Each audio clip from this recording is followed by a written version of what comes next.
One October afternoon in the quiet neighborhood of Newport Beach, where upper-class families lived discreetly behind iron gates. To outsiders, the Chadwicks looked perfect. The husband managed the property. The wife devoted herself to taking care of 3 sons, both well integrated into the California coastal community. But on October 10, 2012, the peace was broken. The 2 Chadwick sons waited at the bus stop as usual, but their parents did not show up. Neighbors were worried. The house was quiet. The car was still parked in the yard. A meal was unfinished on the kitchen table, and bloodstains on the cold tile floor. All of it signaled something terrible. From the image of a model family, the story quickly reveals hidden contradictions. Inconsistent testimony, the disappearance of the wife, the husband becoming a suspect. Behind the closed doors of the mansion, the case of Peter Chadwick, a wealthy businessman, husband, father, opens a journey of investigation full of suspicion, escapes, and a tragic ending that shakes the whole of America.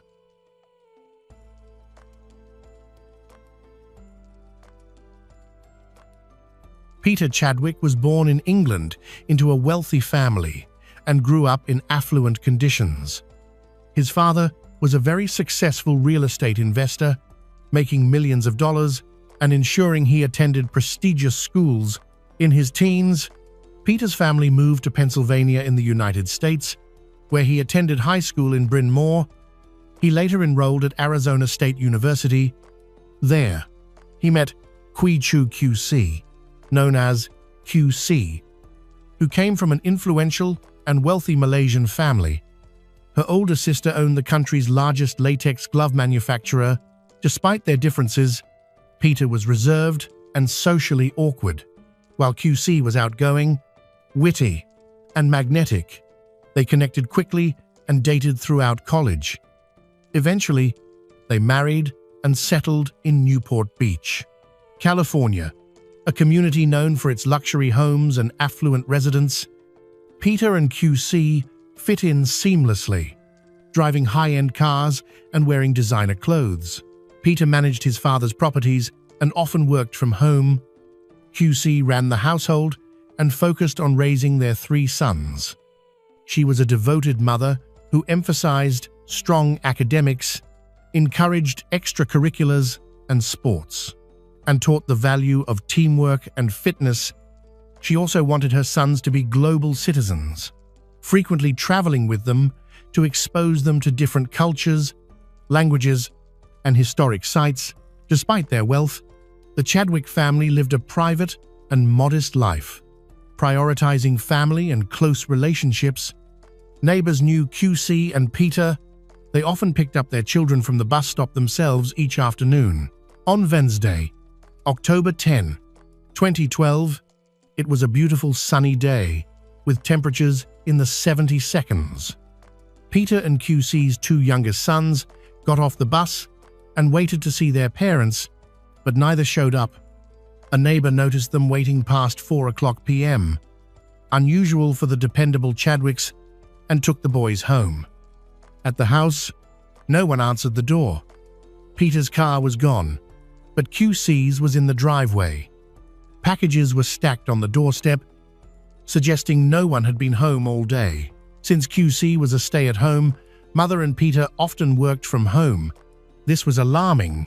Concerned, the neighbor brought the boys to her home and called the police to request a welfare check.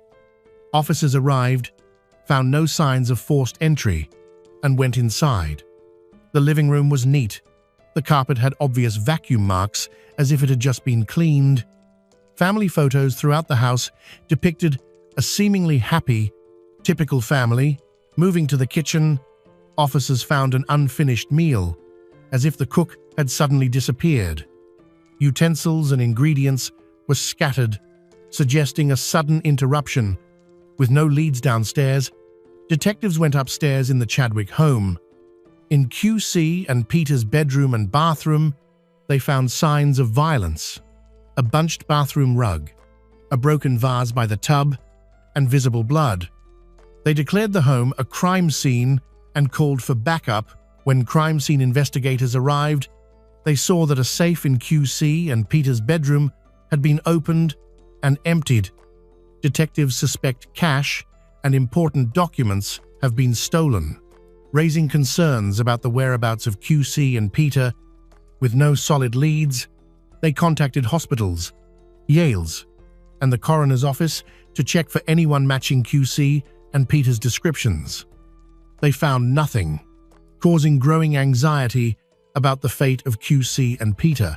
On October 11, 2012, the San Diego Police Department received a suspicious call from Peter Chadwick, who said he was at a gas station about 100 miles from his family's home in Newport Beach. He sounded erratic and incoherent. Peter claimed that on October 10, he had hired a man named Juan to provide a painting estimate at his house. He said he met Juan while visiting an apartment complex he managed. According to Peter, Juan went upstairs to assess the walls while Peter stayed downstairs working on his computer. Peter said he then heard QC call his name from the master bedroom, rushed upstairs, and saw Juan strangling QC in the bathtub while holding her underwater. Peter said he tried to intervene, but Juan pulled out a Swiss Army knife and restrained him while continuing to attack QC. Peter described a struggle between them, but claimed QC was already dead by that point. He also testified that Juan made him wrap QC's body in a green blanket and help carry it to the back of his Lexus. Peter said Juan then forced him to drive around Southern California with QC's body in the back seat. According to Peter, at one point, a California Highway Patrol officer pulled them over, but let them go. He said he eventually drove to an Arco gas station about 4 miles from the Mexican border, where Juan contacted a woman he called Chi. When she arrived in a van, Peter said Juan and Chi moved QC's body into the van and fled, leaving him at the station. During his call to dispatch, Peter said he believed they were heading toward Mexico to dismember and dispose of QC's body. Officers met Peter at the Arco station and brought him in for questioning. Detectives noted several troubling details.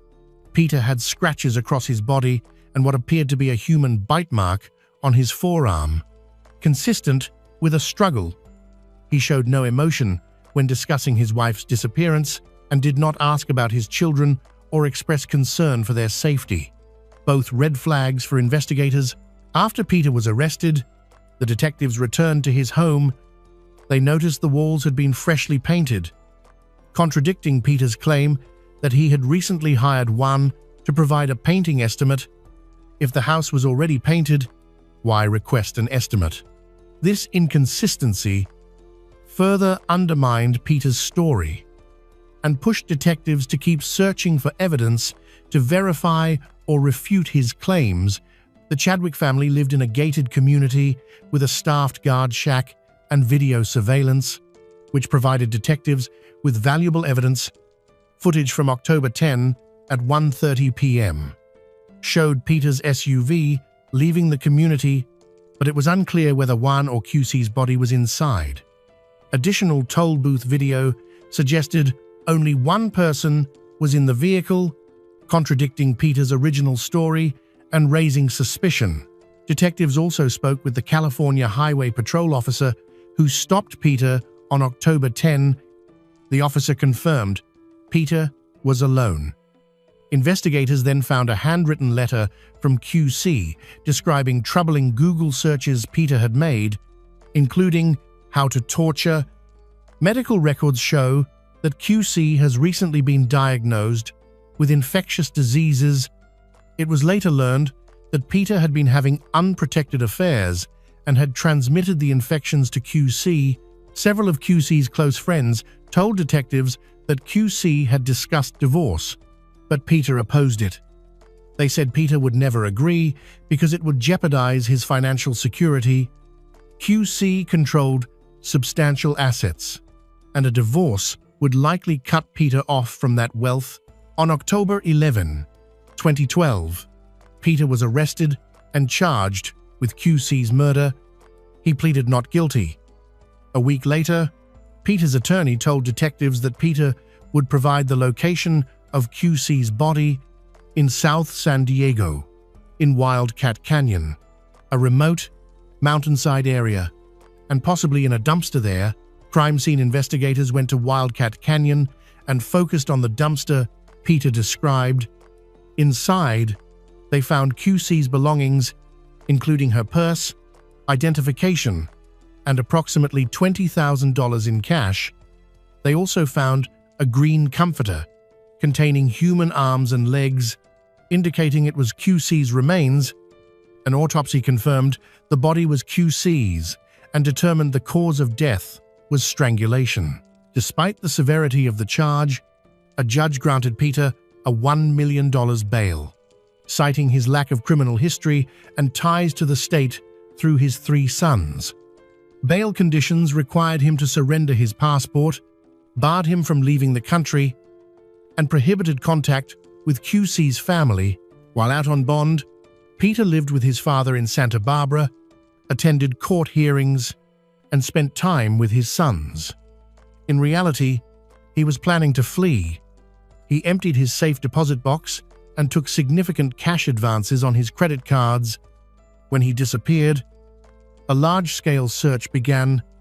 His wealth complicated efforts to track him, and detectives enlisted the U.S. Marshals for assistance. Airport footage showed Peter took a cab to Santa Barbara Airport, waited briefly, then left. Investigators obtained video of the cab that picked him up and drove him to an unknown location.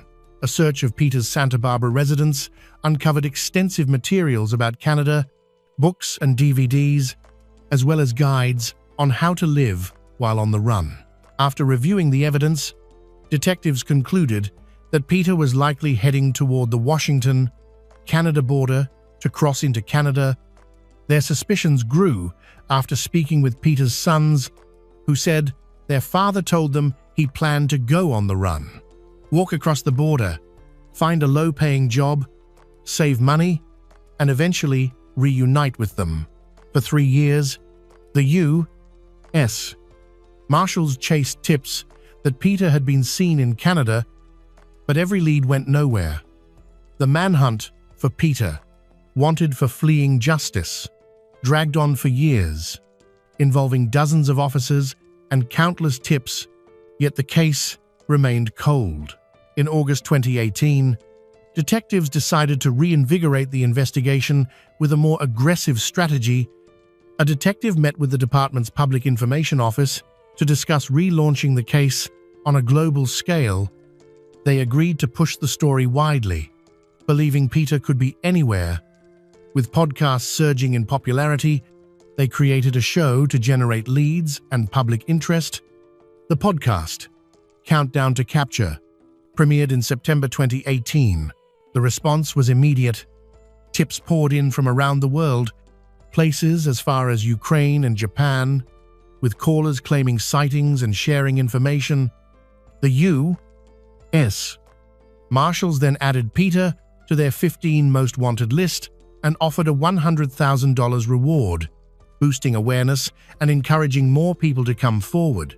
In the podcast's final episode, the lead detective addressed Peter directly, urging him to end the case and consider the impact on his sons, warning that law enforcement would soon catch up to him.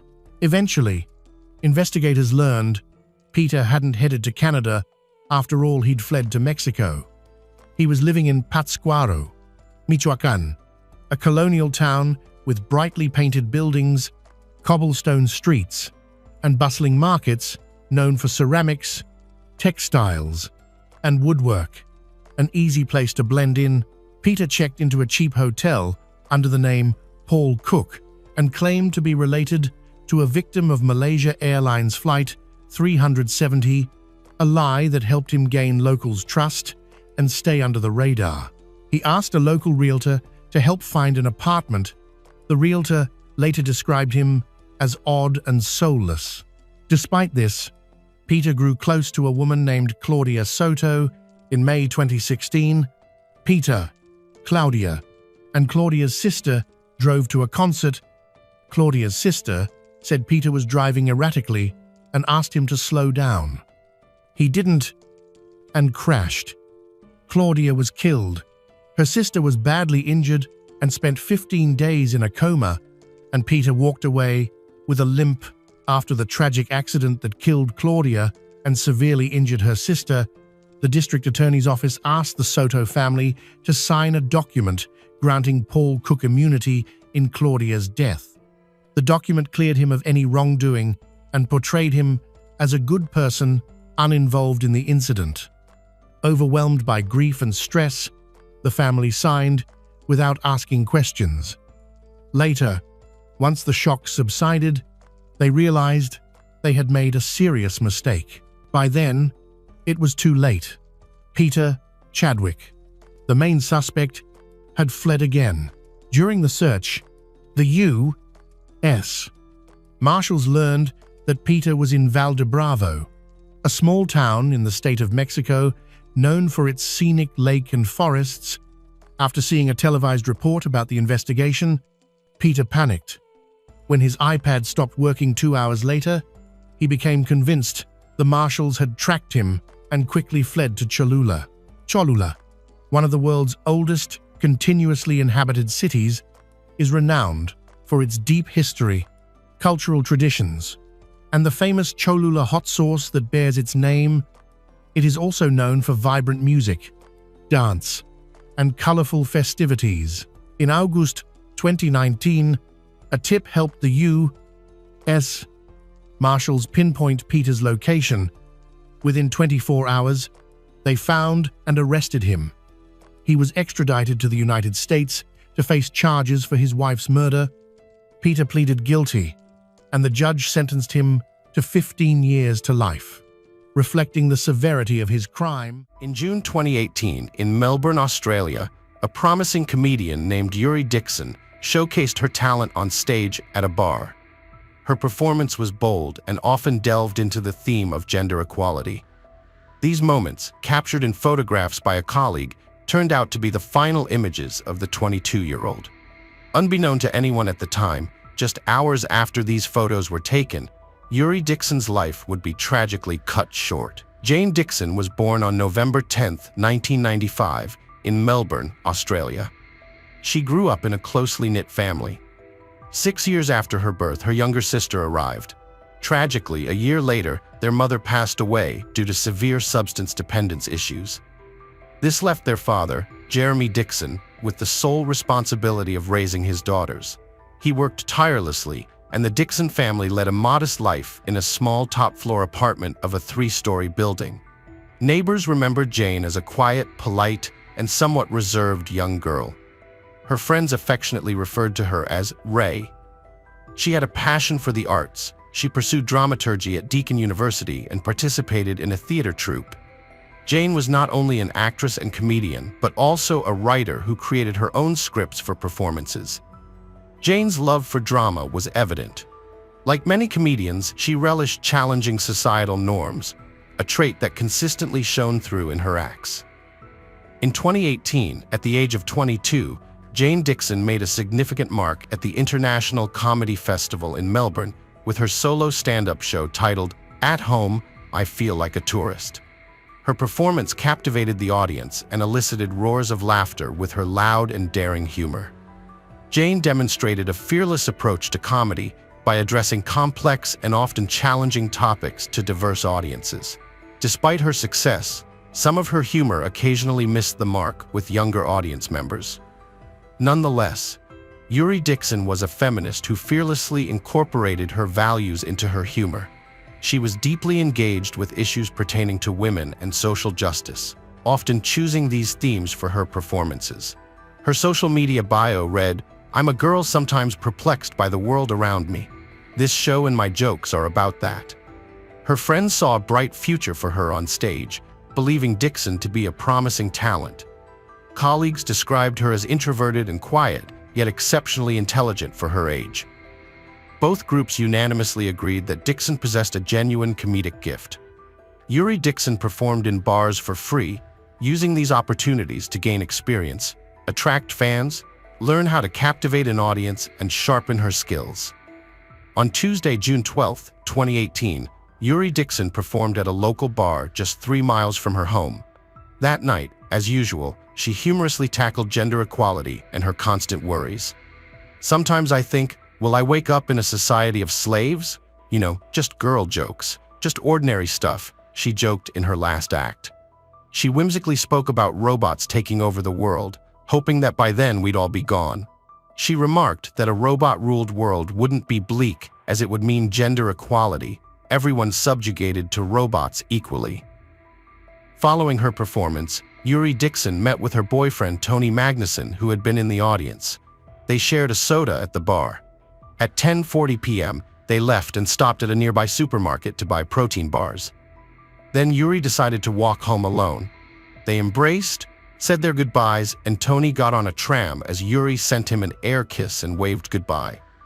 Yuri was unaware that she was being observed by someone, not just a casual onlooker, but a predator.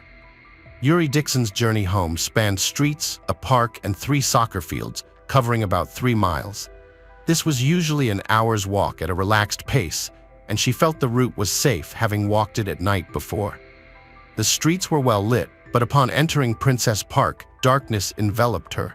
To shorten her path, she removed her shoes and socks, walking barefoot on the grass. She traversed the park and 2 soccer fields, with just a short distance remaining to her home at midnight, exactly 12:02 a.m. Yuri messaged her boyfriend Tony on Facebook, "I'm almost home. Where are you?" Mere minutes. Following this message, a tragic event took place on the night of June 13th at approximately 2:50 a.m. A passerby found Yuri Dixon on a soccer field in Princess Park. The passerby quickly called for an ambulance and police, attempting to administer CPR to Dixon. Unfortunately, it was already too late. Yuri had been strangled and was already deceased. Surveillance cameras were installed around the park. The police promptly reviewed the footage and spotted Dixon walking alone through the park with a young man following her at a distance of about 100 feet. This individual had fluffy golden hair, unkempt stubble, and appeared overweight, short, and stocky, moving with a bear-like shuffle. To advance the investigation, the police released the surveillance video to local TV channels and made a public appeal for anyone who recognized this person to come forward. On the evening of June 13th, 19-year-old James Todd contacted the police. He reported that friends had been calling him after seeing his face on the news in connection with Yuri Dixon's death in Princess Park. James firmly denied any involvement in her death and insisted he was not the person in the footage. The police requested that James come to the station for questioning. Upon arrival, he continued asserting his innocence, responding to numerous questions and maintaining he had no connection to the crime. Additionally, James agreed to provide a DNA sample. After Yuri Dixon's body was found, an impromptu memorial emerged at the site where people brought flowers to honor her memory. A significant crowd, numbering in tens of thousands, gathered to remember her on June 18, 2018, 5 days after the tragedy. A vigil was scheduled on the football field in Yuri's memory. However, this event was overshadowed by a disturbing act that occurred the night before the vigil, when someone painted an enormous 75-foot depiction of male genitalia on the grass. Firefighters and municipal workers discovered it upon arrival. This heinous act did not diminish the community's resolve, as they came together to honor Yuri's memory with dignity and respect despite these unfortunate events. Removing the paint proved impossible, so the team had to excavate and replace sections of the lawn, costing $20,000. The culprit was quickly identified as Andrew Null, a 29-year-old blogger and men's rights activist who was also a Scientologist. Null openly admitted that his motive was to provoke anger among feminists. Initially, James Todd insisted on his innocence. However, during a follow-up interrogation, when the detective mentioned DNA evidence from the crime scene undergoing analysis, Todd's demeanor changed. He lowered his head and stated further testing was unnecessary. Todd then confessed to being in Princess Park on the night of Yuri Dixon's tragic death and admitted his guilt in her murder and assault. In November 2018, James Todd recounted in detail his activities on June 12th. His day began with college classes in Broadmeadows, a suburb of Melbourne, which lasted until 3 p.m. After classes, James met 3 college friends at the station. They bought strong liquor and rolling papers for cigarettes before taking a train to Melbourne. They spent some time in Batman Park sharing alcohol. When they ran out of booze, James purchased cider and obtained marijuana from some individuals around 8 p.m. One friend left while James and the remaining 2 headed back to the station, where they purchased another bottle of liquor and Coca-Cola. The trio then took a train back towards Broadmeadows, each disembarking at different stations. James got off first at Newmarket Station around 9 p.m., while his friends continued their journey. James described how after disembarking at Newmarket Station around 9:35 p.m., he aimlessly roamed the streets. He made his way towards Elizabeth Street and at 10:43 p.m. first noticed Yuri Dixon near a supermarket with her boyfriend Tony. After stopping briefly at McDonald's for a snack, James returned to where he initially saw Yuri. He observed her blowing a kiss to her boyfriend as he left. Yuri then started her walk home with James discreetly following her. She seemed unaware of his presence. However, he experienced a strong, inexplicable attraction towards her. James decided to follow the young woman in a black dress, later identified as 22-year-old Eurydice Dixon. He shadowed her for approximately an hour across the city, maintaining a distance of about 150 feet between them. Whenever Eurydice slowed down, James would pause to smoke. Surveillance cameras recorded them passing by the University of Melbourne at 11:54 p.m. Shortly afterwards, Eurydice texted her boyfriend, Tony, informing him that she was nearly home. This message was sent as she walked through Princes Park. Just minutes after sending that text, around midnight, Eurydice found herself in a life-threatening situation. As she was crossing the 3rd soccer field, James Todd approached her from behind. He grabbed her hair and dress, knocked her down, and pinned her to the ground. James then sat on her chest and seized her neck. In a desperate attempt to defend herself, Eurydice fought back, scratching at his face, neck, and shoulders. Despite her efforts, James overpowered her.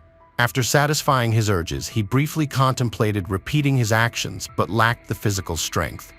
Ultimately, he forcibly strangled Eurydice until she passed away. James Todd later told investigators that upon first seeing Eurydice, he assumed she was intoxicated and wanted to engage her in conversation, as he thought it would be amusing. Contrary to his assumption, the autopsy conducted on Eurydice revealed no presence of alcohol or illegal substances in her system. The medical examiners concluded that Dixon's cause of death was due to strangulation accompanied by blunt force trauma to her head and other parts of her body. After committing the crime, James took the victim's phone and left the park. He found a bench at a bus stop and slept there until 4 a.m. Upon waking up, he used the phone to take a selfie to check the scratches on his face and body. He then went into some bushes nearby where he used the restroom and removed his t-shirt, wiping himself with it before leaving it behind. It had an image of a skull, along with the caption, "What Men Fear." James then returned to Princes Park, where police were already conducting their investigation into the harrowing incident. He left the park, reached a stop, and then made his way home, purchasing coffee and a pie along the way. By 7 a.m., he was home, where immediately went online to look up Princes Park. The first news he came across was about the tragic incident. Following this, he began searching for adult films, specifically looking for content similar to what had transpired with Juicy the previous night. He meticulously went through 4 pages of search results. That evening, a friend informed him that he had been seen on TV in a news report about the deceased girl. Following this call, James obtained the number for the police station and decided to contact them. Investigators discovered that James Todd's visits to explicit websites and his interest in certain types of videos were not new behaviors. In the years preceding the crime, James had harbored fantasies involving violent acts. His girlfriend, who had been in a relationship with him for 4 years, noted that during intimate moments he had a tendency to grab her neck. However, further investigation into his internet search history revealed that James was exploring much more extreme and violent scenarios than what he had exhibited in their relationship. 19-year-old James Todd was both a student and worker, aspiring to a career as a restaurateur and pursuing education in that field. He lived with his parents and had a habit of staying up late to watch adult videos. Specifically, he gravitated towards videos where a woman inevitably met her demise at the end. This obsession grew to such an extent that he yearned to recreate them in real life. This compulsive idea increasingly dominated his thoughts, disturbing his peace and impacting his ability to live normally. James Todd's living conditions were extremely poor. When police visited his family's home, they described it as one of the most dilapidated residences they had ever encountered. The Todd household comprised 5 members, the parents and 3 sons, with James being the middle child. In sum, these findings painted a broader picture of James's deteriorating mental state and unhealthy obsessions, which ultimately culminated in tragic actions affecting not only himself but those around him too. Their living environment was in complete disarray, compounded by the presence of numerous pets and a kitchen that had collapsed due to rotting floors. Cooking had been reduced to using a stove placed in the bathroom, right next to a perpetually clogged toilet. Clutter, trash, and debris filled every room, making the house nearly uninhabitable. Food waste was scattered wherever it fell. James rarely spent time at home, opting instead to sleep on desks during classes or on park benches. His mother admitted that the grim state of their home was partly due to her struggle with depression. Nevertheless, James stated that their living conditions had always been neglected. The father's role or involvement in the family situation was not specifically mentioned. Before committing the crime, James Todd had already distanced himself from his family home. He preferred to spend most of his time at his girlfriend's residence. His girlfriend noticed a change in his behavior, which she attributed to the stress of finishing college and uncertainty about his future prospects in the restaurant industry. During the trial, it was revealed that James had been diagnosed in childhood with mild autism spectrum disorder and ADHD, attention deficit hyperactivity disorder. He exhibited intense interest in dinosaurs, playing almost exclusively with dinosaur toys, and frequently having tantrums over various everyday situations, such as issues with food and household items. In his teenage years, James Todd received psychiatric treatment numerous times due to concerns from his teachers about his antisocial behavior. It's essential to understand that autism or Asperger's syndrome presents diversely and is not inherently linked to harmful sexual tendencies. In James's case, 2 psychiatrists who had worked with him and thoroughly reviewed his condition concluded he exhibited signs of a sadistic personality disorder. They believed this disorder contributed significantly to the tragic events. Both medical professionals agreed there is no direct causal relationship between autism and criminal behavior. They suggested that, in James' case, the interplay of his autism and the sadistic elements of his personality likely played a role, leading to the tragic outcome. James Todd's friends saw him as a sociable and cheerful individual, not seeming different from others. They noticed he could apologize, distinguish right from wrong, and behave rationally. However, a psychiatrist who assessed him found a deficit in his social interactions, indicating possible underlying issues. During the legal proceedings, 2 psychiatrists presented differing views on Todd's crime. One psychiatrist believed that James hadn't fully decided to commit the attack until the moment it started, suggesting his actions were somewhat spontaneous. In contrast, the other psychiatrist argued that James's primary intention was to actualize his disturbing fantasies. This view suggests that Todd knew what might happen with Yuri and acted deliberately to fulfill these fantasies. At the trial, James Todd made a striking declaration.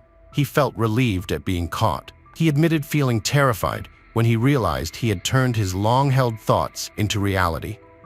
The judge concluded that James had intentionally murdered a defenseless young woman driven by perverse desires and the intent to manifest his depraved fantasies. On September 2, 2019, James Todd was sentenced to life with the possibility of parole after serving 35 years. When eligible for parole, he will be 54 years old. Jason Todd, James Todd's father, took to social media to express condolences to the Dixon family and conveyed his personal sense of loss. He mentioned fearing that he might never have the opportunity to hug his son again, along with these sentiments. Jason shared screenshots of various insults and criticisms directed at him, labeling those who criticized him as spiteful. After, he decided to delete all these posts from his social media page. Todd's legal team sought to appeal his life sentence, arguing it was excessively severe. They highlighted several factors in their argument. Todd was only 19 at the time of the offense, had no prior criminal history, and many described him as a good and kind individual. Additionally, his lawyers pointed to his full admission of guilt and expressed remorse, along with his autism diagnosis and the deplorable living conditions in his family home, as mitigating circumstances. Despite these arguments, the appeal was ultimately rejected. Detectives who worked on the Dixon case noted that James Todd's current prison cell offers significantly better living conditions compared to his former home. He's known to keep his cell exceptionally clean. Todd reportedly feels deep remorse for his actions, and life seems especially tough for him compared to typical inmates. Psychiatrists on the case believe that if Todd were released, he would pose a significant threat to women. Following the unfortunate death of UEC Dixon, the bar where she had her last comedy performance decided to cancel their Tuesday comedy nights in her honor, aiming to continue her legacy. Additionally, the Melbourne government introduced grants aimed at supporting emerging female comedians. Regarding blogger Andrew Ench, who desecrated Yuri Dixon's memorials, he was found guilty and sentenced to 5 months in prison. This incident brought some notoriety to Ench, leading him to give several interviews afterward. In one of these interviews, he disclosed that his actions were not merely an expression of his stance against feminism, but also stemmed from his vocal criticism of vaccination. He believes vaccines cause autism. The tragic passing of Yuri Dixon reignited discussions on women's safety and gender inequality. In response to the incident, police advised women to be more vigilant at night, suggesting they avoid walking alone and always carry a mobile phone. On the other hand, many feminists argue that it shouldn't fall on women to change their habits. They stress that the real solution is stopping men from committing physical and psychological violence against women. Feminists advocate for a woman's right to walk freely and safely at any time and place. Today we will learn about the case of Wendy Tripaga. The Wendy Tripaga case is one of the most notorious murder cases in Miami, Florida. Wendy Tripaga, a young and beautiful woman, was found brutally murdered. After just 4 days, Wendy Tripaga was taken from this life, her face left completely marred. In marrying the man she believed to be her dream partner, Wendy Tripaga, without realizing, took a step toward her own demise. The young 28-year-old single mother dedicated herself to raising her daughter, striving to be an exemplary parent. She was in a relationship with Michele Escoto, a man noted for his height, charm, and handsomeness. Their relationship, initially platonic and harmonious, gradually blossomed into romance. Yolanda Cerrillo and Michele Escoto's paths crossed at a computer technology school where they were stark contrasts. She a rigid person, he an adventurous romantic, and the soul of any gathering, always in pursuit of excitement. Yet, as the saying goes, opposites attract. By the age of 30, Michele Escoto was earnest about marriage. The duo had cohabited for roughly a year, during which Michele Escoto became a father, their son Cirio. All seemed well, except for one of Michele Escoto's aspirations. He harbored the ambition of carving out a successful career and launching his own venture. Yolanda Cerrillo was wholly supportive, understanding that his success would ensure a stable future for her and her daughter. She harbored hopes of marrying Michele Escoto. Her dreams reflect a fairy tale romance, imagining a heroic savior who will take her to a majestic castle. Michele Escoto surpasses her previous partners by having a significant impact on her life. He is committed to providing the ideal life they both desire once his financial goals are achieved. Taking a practical approach, he quickly identifies profitable sectors in Miami and partners with wealthy colleagues to establish beauty salons, spas, cosmetic clinics, and surgery centers. Recognizing the demand for aesthetics, Escoto decides to enter this field. With a background in hairstyling, he aims to learn the business aspects required for his salon, which he envisions as a welcoming sanctuary for all. Mel enrolls in courses at Label Beauty School starting in February 2002. At the school, Escoto, one of the few men present, finds himself surrounded by ambitious women who appreciate his values.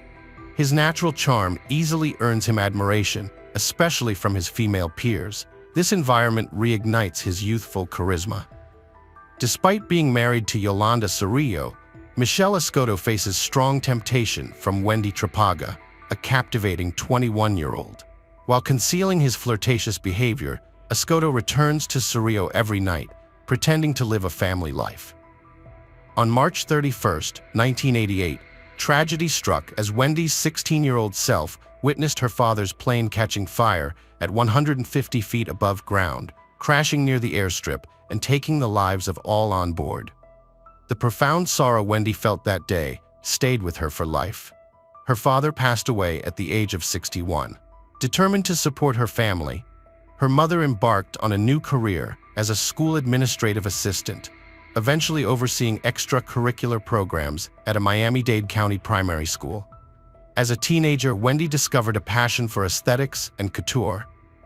After completing her studies, Wendy entered into marriage, which ultimately ended, prompting her to follow in the footsteps of her family members who owned beauty parlors. Subsequently, she enrolled in the prestigious Beauty Academy in Miami, where she crossed paths with Michelle Escoto, a gentleman who captivated her from the start. His flattering comments and ability to make her smile charmed her. Michelle Escoto, a web design executive with a tech background, may have attracted Wendy Trapaga to older men for a sense of security following her father's early passing. Despite not revealing his existing commitment to Wendy, he invested more time in nurturing their emotional bond. Their friendship evolved, progressing from emotional to physical closeness, revealing a strong chemistry between them. While Yolanda Cerrillo thought he was career-focused, Wendy was open to exploring different levels of intimacy. Yolanda, unaware of Escoto's interactions with other women, found herself confused by the changes in their dynamic. Initially seeing Wendy as a conquest, Escoto's feelings for her grew over time.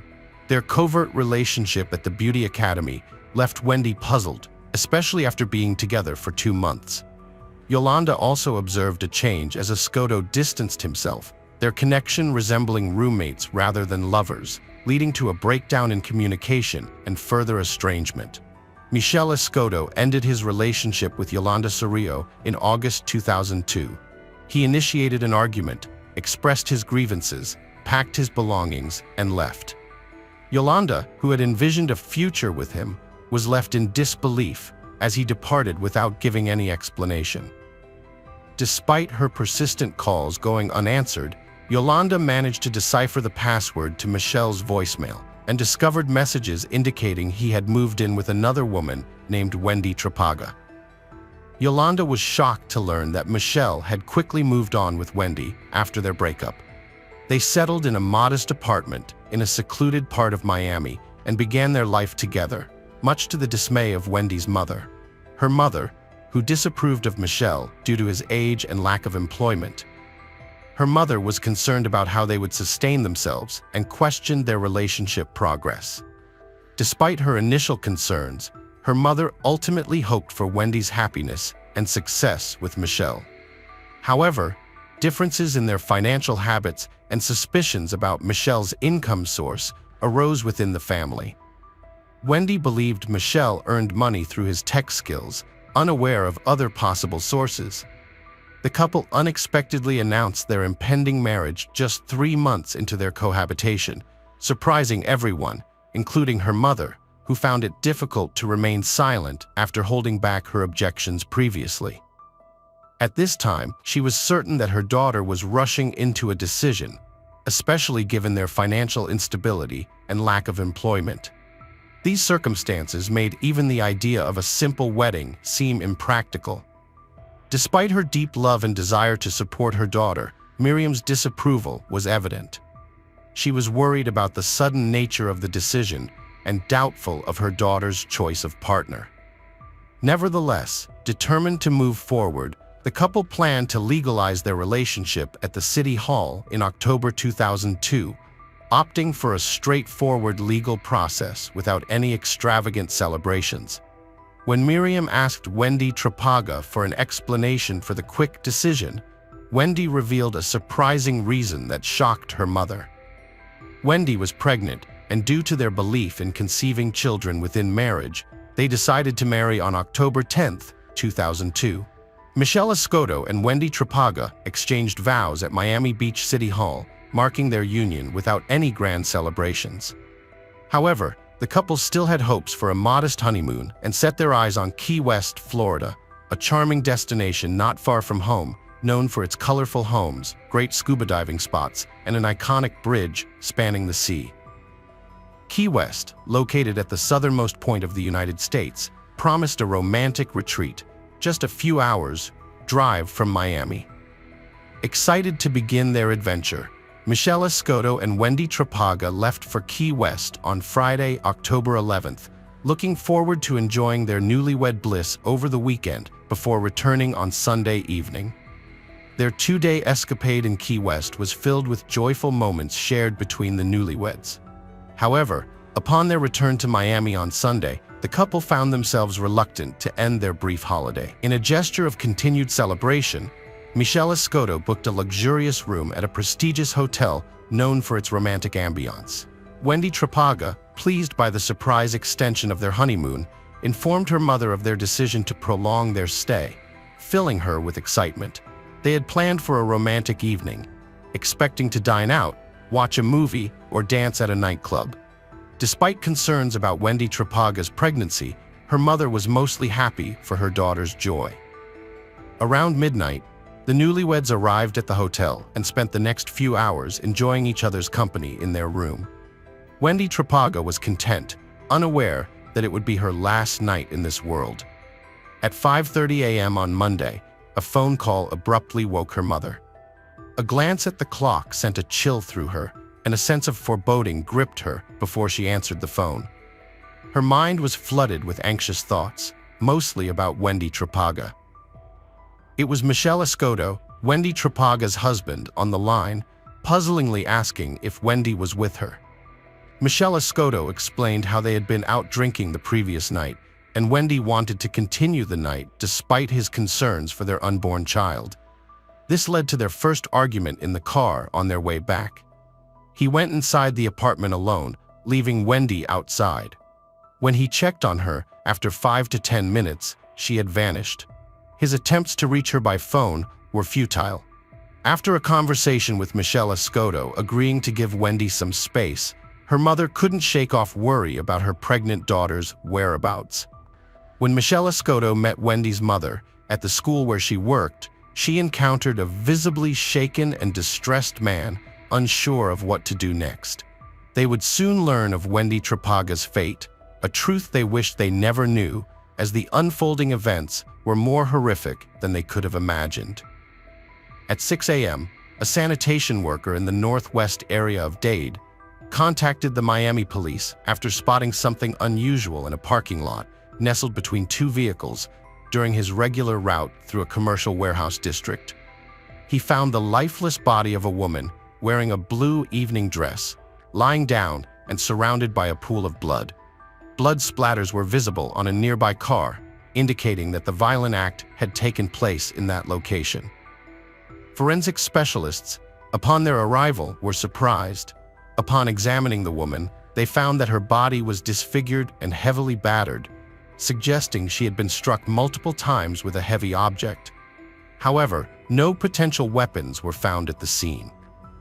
The woman was quickly identified as Wendy Trapaga, thanks to her driver's license and other identification items found with her. Just hours before this tragic discovery, she had been a vibrant newlywed and was expecting her first child.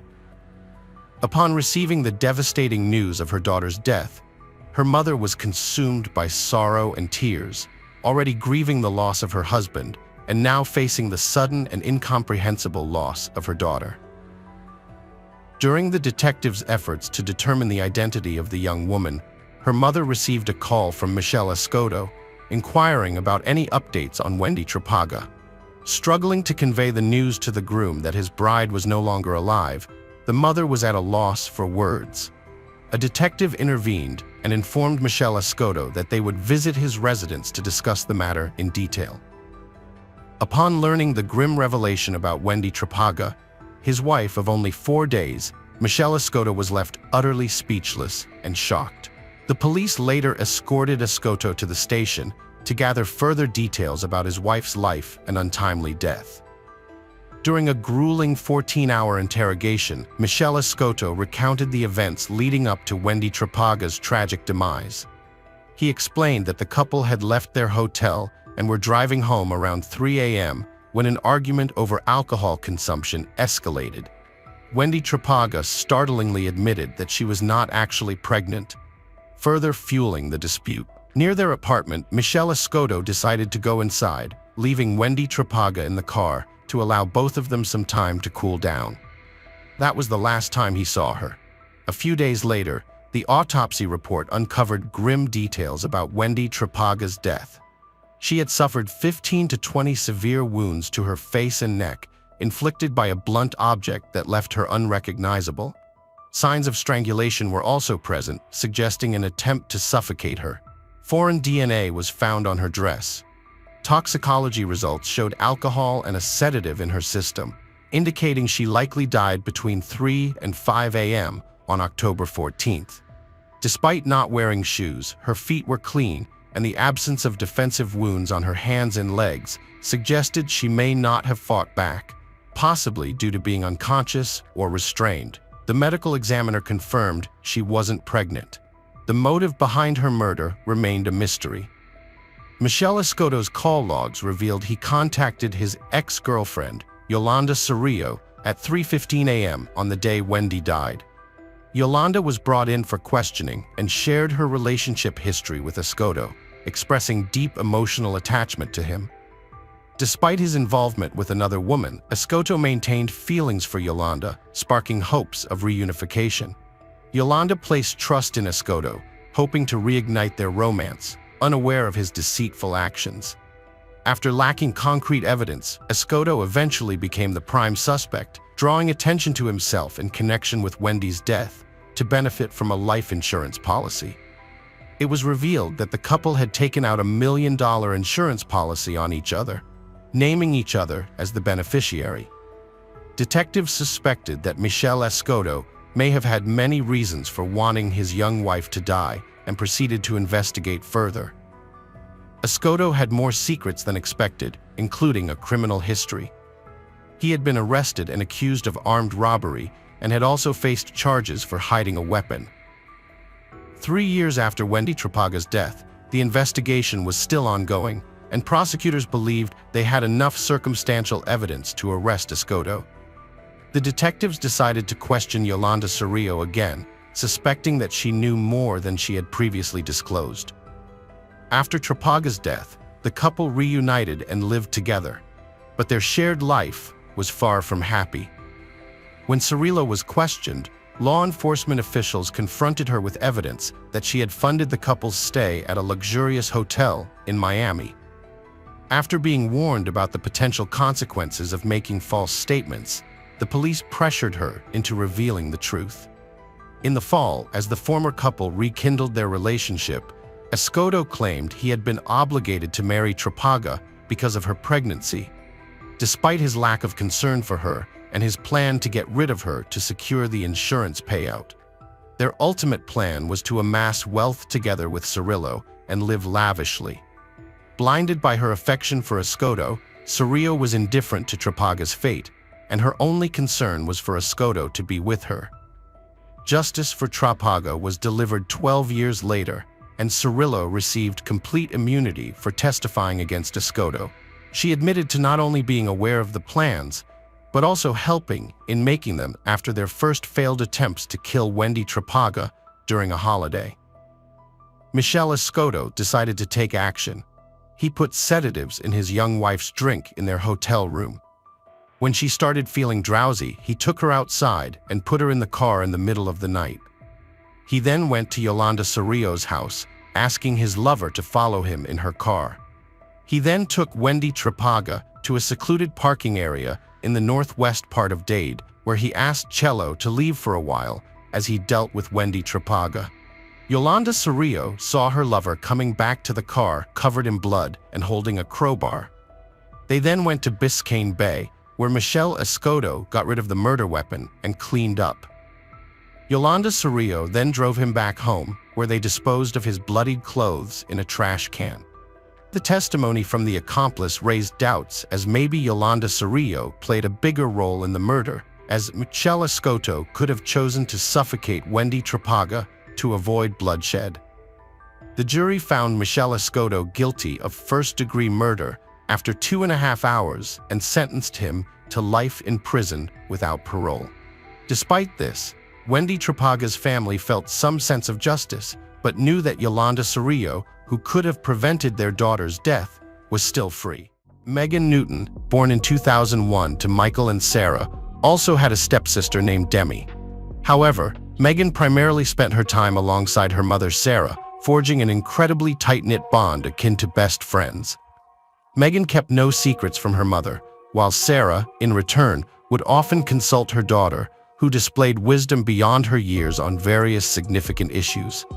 The woman characterized her daughter as highly ambitious, dynamic, and affable. Megan's friends described her as someone with an excellent sense of humor, compassionate, and thoughtful. Her grandparents remarked that she possessed a golden heart from a young age, always prepared to lend a hand to others. In her elementary school days, Megan encountered a new classmate, a girl whose family had recently relocated to England from China. The girl faced significant challenges in understanding the curriculum and interacting with peers due to her lack of English proficiency. Consequently, the teacher placed her beside Newton, hoping the compassionate and helpful Megan would assist the newcomer. Megan embraced this role wholeheartedly, overcoming the language barrier to aid her classmate and adjusting to a new environment. By the time the girl moved back to China, she had achieved a respectable level of English proficiency. Megan's kindness and open-mindedness persisted into her teenage years and adulthood, finding expression in her passion for sports. Soccer, in particular, captured her heart, leading her to join the Stoke-on-Trent women's soccer team. Additionally, she engaged in coaching, dedicating her weekends to training young girls under 7 years old instead of resting, striving for her Level 1 coaching badge. Megan aspired to secure a sports scholarship in the USA. Her commitment to sports, especially soccer, was so profound that she chose to pursue a career in it, even getting a small tattoo of a soccer cleat to express her love for the game. Upon completing her schooling, Megan embarked on her college journey, aiming to pursue her passion further. Megan Newton, a promising student aspiring to become a sports therapist or physiotherapist, was the first in her family to attend a tertiary education institution. Despite her potential for a bright future, her dreams were tragically cut short in the spring of 2019. Megan led a busy life, balancing 3 part-time jobs. On April 19th, a seemingly ordinary day, she finished work at a local fish and chip shop and headed home around 10:20 p.m. Living independently in her own apartment, Megan enjoyed her newfound autonomy. After getting ready, she joined friends for a night out at a club in Hanley, where they danced and had drinks. By Saturday morning, a grim discovery was made in her apartment: Megan's lifeless body, naked and covered in blood, a victim of a brutal stabbing. This horrific event deeply affected the community, who remembered Megan as a vibrant and charming young woman. The apartment paperwork and IDs conclusively identified the deceased as Megan Newton, a young woman who was brutally murdered in her bedroom. Megan's family was promptly notified by the police upon their arrival, and they had to face the heartbreaking task of identifying their daughter at the morgue. Megan, whom they had cared for with great love and recently allowed to live independently, met a tragic end that they never could have imagined, even in their worst nightmares. The crime scene was immediately secured, and forensic experts were sent to Megan's apartment to collect any potential evidence. The autopsy revealed the horrifying extent of the attack on Megan. She was strangled first, losing consciousness due to the lack of oxygen, and then she received 9 stab wounds to her back that punctured both her lungs. Furthermore, it was clear that she had been sexually assaulted. The murder weapon, a kitchen knife that belonged to Megan, was found nearby. The forensic pathologist concluded that it was these stab wounds that led to Megan Newton's untimely death. The bloodied knife and apartment keys were sent to the lab in the hope that DNA analysis could identify the assailant. It was believed that the culprit had accidentally dropped the keys while leaving Megan's apartment after the murder. The investigation began with detectives reconstructing the events leading up the tragic incident by talking to Megan's friends and family. It was determined that Megan had spent the evening at a club before taking a taxi home in the early hours of the morning. The investigative team reviewed surveillance footage from the area around the nightclub and the route Megan took to get home. Effort to trace her final movements and possibly pinpoint the assailant drew their attention to footage showing Megan boarding a taxi accompanied by a friend and an unidentified young man, raising questions about this individual's identity and potential role in the crime. Subsequent video from within Megan's apartment complex showed the same young man again, this time within the premises. Luckily, a camera positioned in the common hallway offered a clear view of the entrance to Megan's apartment, allowing officers to monitor who came and went that night. The goal was to identify the murderer by scrutinizing the video recordings from the evening of the incident. At approximately 3:44 a.m., Megan was seen entering her apartment building's lobby with the same young man she had shared a taxi ride with around an hour before. They proceeded together towards her apartment, with Megan appearing cheerful and exhibiting no signs of apprehension or unease around the individual. Upon reaching her door, Megan used her keys to unlock it, and they both went inside. However, a particular moment caught the detective's attention. While Megan was unlocking the door, the young man stood behind her, scanning the area and even making eye contact with the camera lens at one point. This behavior immediately raised suspicions among the police. They pondered whether the young man had premeditated harming Megan, possibly after coercing her into sexual acts, and was checking for potential witnesses. Further scrutiny of the video footage from the remainder of the night revealed a disturbing fact. Only the young man exited the apartment the following morning around 5:54 a.m. He attempted to leave the building but realized he needed a special key fob to do so. He returned to Megan's apartment, momentarily retrieved the keys, and eventually managed to exit the building. The external surveillance captured him discarding an object where the blood-stained apartment keys would later be discovered by a neighbor. The most damning evidence of his involvement in Megan's death was obtained from another surveillance camera, which showed him walking away from the scene, inspecting one of his hands that appeared to be covered in blood. This critical piece of evidence marked a pivotal moment in the investigation. Identifying the young man as Joseph Trevor was swift due to a recent run-in with the law just the day before the tragic event. He had been arrested for possessing ketamine, a substance used both medically and in veterinary settings as an anesthetic and sometimes for pain management. The police officer who had apprehended Trevor immediately recognized him in the surveillance footage. Trevor, 18, hailed from a reputable family deeply rooted in the law enforcement community, with both his father and mother serving as police officers. He resided in a neighboring district and had a long-standing acquaintance with Megan Newton, as they had been high school classmates. Joseph led a seemingly typical life. He was academically successful and shared Megan's passion for sports, excelling in soccer to the extent of playing professionally for Newcastle Town and securing a sports scholarship in America with plans to relocate there after completing his studies. Like Megan, Joseph was pursuing higher education in Newcastle, poised for a promising future. To many who knew him, Trevor was perceived as a kind, affable, and sociable individual. Yet he harbored a less visible, volatile side to his character, capable of shifting from a jovial and engaging demeanor to one that was reclusive, brusque, and abrupt without any discernible trigger. This unpredictability left acquaintances unsure of which version of Joseph they would encounter on any given day. When the detectives in the Megan Newton case began to look more closely at Trevor's background, they came across some very unpleasant information about his past. Approximately 3 years earlier, at age 15, he was suspected of abusing another teenage girl because the attempt at intimate contact failed. He was not charged or punished. However, everyone around the school knew about the incident.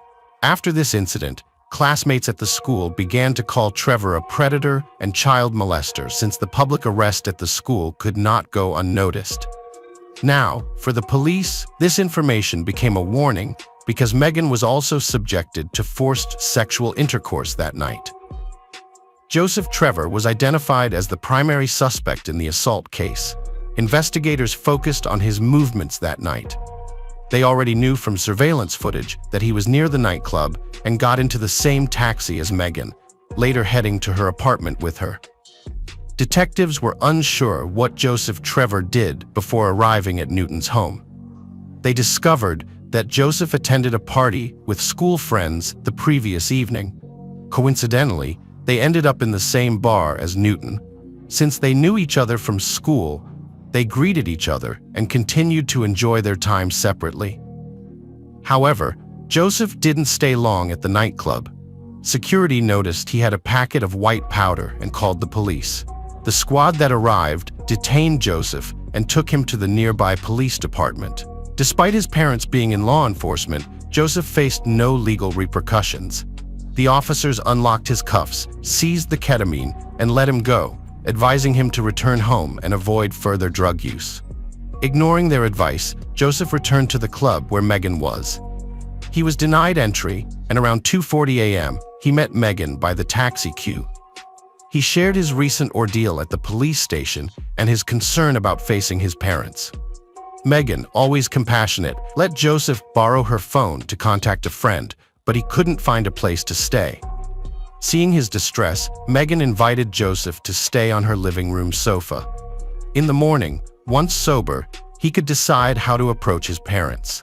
Trevor gratefully agreed to Megan's offer, which explains why surveillance footage showed him entering a cab with Megan and her companion. He messaged his dad, falsely claiming he'd spend the night at a friend's place. The cab first dropped off Megan's companion before taking Megan and Trevor to her apartment on Fletcher Road. Surveillance recorded them entering the building and later captured Trevor discarding stained keys in the yard. Authorities believe that during those few hours, Trevor violently assaulted Megan, leading to her death. The evidence was clear, leaving Trevor with no way to dispute the accusations. Law enforcement was ready to apprehend him, and astonishingly, Trevor had already informed his parents about his role in Megan's death. After leaving the apartment just before dawn, Trevor went to a bridge over the A500 in Stoke-on-Trent. Sitting on the barrier with his legs hanging over, he seemed to be considering jumping. He perhaps sought an escape from the consequences of his deeds, contemplating suicide. Trevor had a history of depression and prior suicide attempts and had been seen on this bridge before. A bystander noticed Trevor and promptly alerted the authorities. They arrived quickly and transported him to the hospital for a psychiatric assessment. After evaluation, medical professionals deemed it safe for him to be discharged, and he returned home under the watchful eye of his father. Joseph revealed the whole truth to his mother. He could no longer carry the weight of his actions and was wary of the inevitable consequences of his deeds. After gathering his thoughts, he approached his mother and confessed his involvement in Megan Newton's death with the simple statement, "I did something bad." He also shared these confessions with a few of his friends, possibly driven by or other emotions, to admit to actions that couldn't be undone. Once Joseph's mother heard his admission, She quickly contacted the authorities to report his confession. However, by that time, the investigative team had already identified Joseph Trevor as their prime suspect through surveillance footage and were coordinating his arrest. The young man was taken to the police station for questioning, where he acknowledged being at Megan's residence that night, but couldn't provide details about the brutal attack. His account was consistent with surveillance footage showing their entry into her apartment. She had kindly offered him the couch for the night. Trevor claimed that their physical interaction was consensual and that after their intimacy, he blacked out. He had no memory of the subsequent events and couldn't clarify the specifics of the incident or his motivations. The only memory he retained from that night was Megan's apology. At 15, Trevor had also faced allegations of harassing a peer. He was ridiculed by his classmates, who labeled him with various derogatory terms. Some branded him a predator and charmer, and among them, Newton allegedly tagged him as Rolf Harris. According to Trevor's account, Ralph Harris, a famed Australian TV host, musician, and painter, was convicted of child abuse and other sexual offenses. These monikers deeply wounded Joseph throughout his youth. He endeavored to erase these bitter memories. Over time, Megan's apology for the schoolyard taunts abruptly revived these painful recollections, propelling him into a fit of anger. In that instant, he purportedly seized a knife. Nonetheless, the detectives dismissed his account, skeptical of his conveniently lapsing memory at a pivotal juncture. The law enforcement officers were persuaded that he was fully cognizant of his actions throughout. It's likely that Megan merely turned him away that evening. She offered him a place to stay out of friendship, recognizing his troublesome situation. Having known each other for years, attending the same school and now the same college, they shared numerous interests and aspirations for the future. Their mutual enthusiasm for soccer might have led her to believe it was safe to share her space with him overnight. Upon returning to the apartment, Joseph attempted to escalate their interaction to a more intimate level. Megan was not receptive and declined. This deeply frustrated Trevor, especially under the influence of alcohol and drugs.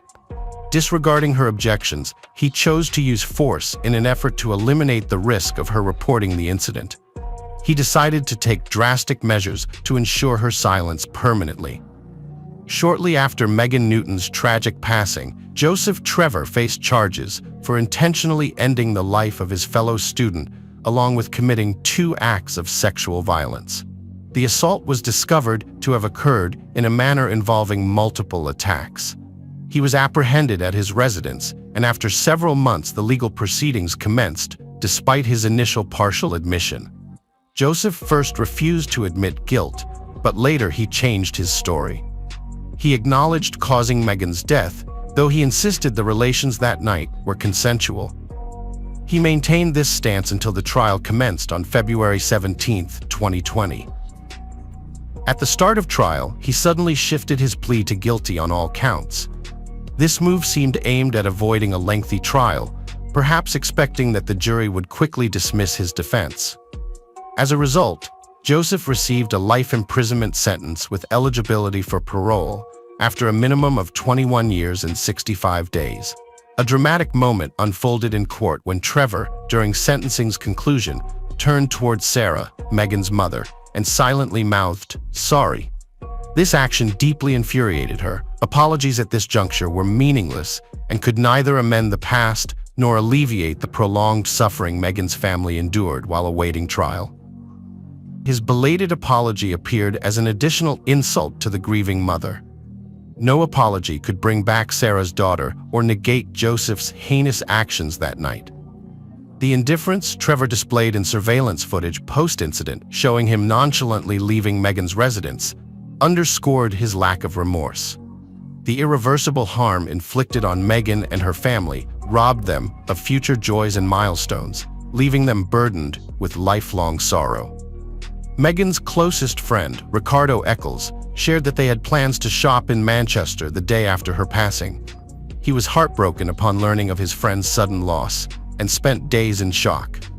However, in honor of Megan, he gathered himself and initiated a fundraising effort to assist with Newton family's funeral costs. His efforts successfully raised several thousand British pounds, which were handed over to Meghan's mother. Meghan had always been a pillar of support for those in distress. Now it was time for her supporters to reciprocate by providing emotional support and assistance to her family and all who cherished her brief yet impactful life. A fervent supporter of Stoke City Football Club, Meghan was remembered by the team's players and passionate supporters who dedicated a minute of applause during a game in her honor. Her family and friends also collected funds to set up a commemorative bench in her memory at a serene park in Stoke-on-Trent. This bench overlooks a scenic pond and playground suitable for football, a tribute fitting for someone so interconnected with her community and beloved by all who knew her. Welcome back to our channel. Today we will explore a new case, the case of William Bradford Bishop. On March 1, 1976, William Bradford Bishop Jr., a prominent employee of the United States Foreign Service, brutally murdered his wife, Annette Catherine Weiss, his mother, Lobelia Amaryllis Saint Germain, and his three sons are 14 years old, 10 years old, and 5 years old. This shocking crime came without warning, as there seemed to be no motive, and William, who had no history of violence, disappeared after the murders. What could have driven this respected professional to commit such a horrific act? In this discussion, we will outline a timeline of William's life and reconstruct the events of that tragic night. In order to answer this question, William was born on August 1, 1936, to Lobelia Amaryllis Saint Germain and William Bradford Bishop Sr., growing up in a wealthy family in Pasadena, California.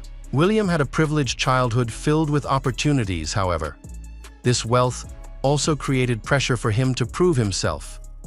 Families with generational wealth often expect their descendants to increase the family fortune, and William became fixated on maintaining that expectation throughout his life. William had every opportunity to acquire the skills needed to succeed in high society.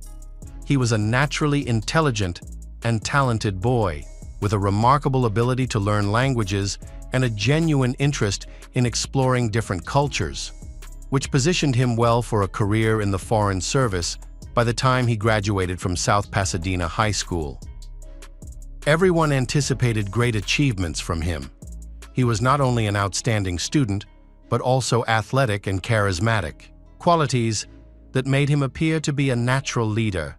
His impressive height of over 6 feet further enhanced his appeal, however. Beneath his seemingly perfect exterior lay a deep obsession that only a few close to him could recognize.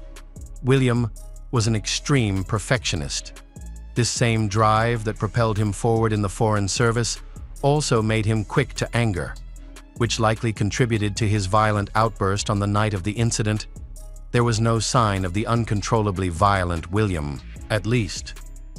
No one who knew him casually would say that he was violent. He graduated from Yale in 1959.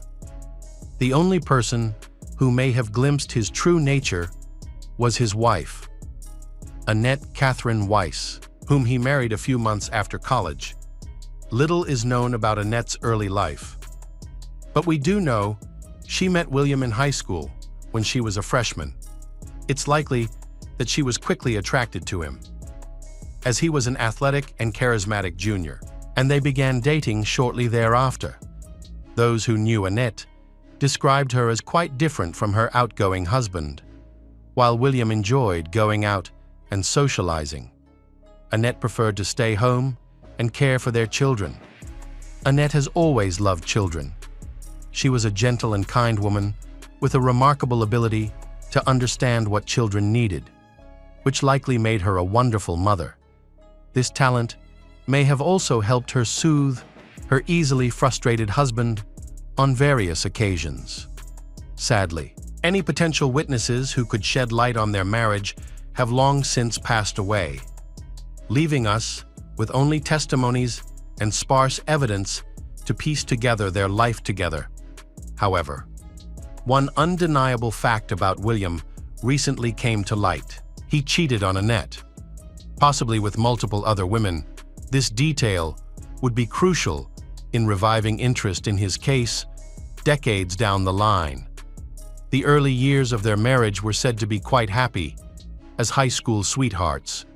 They represented what true love could look like, at least if we observe the surface and ignore all the rest. After marrying Annette, William focused on building the legacy he had always envisioned.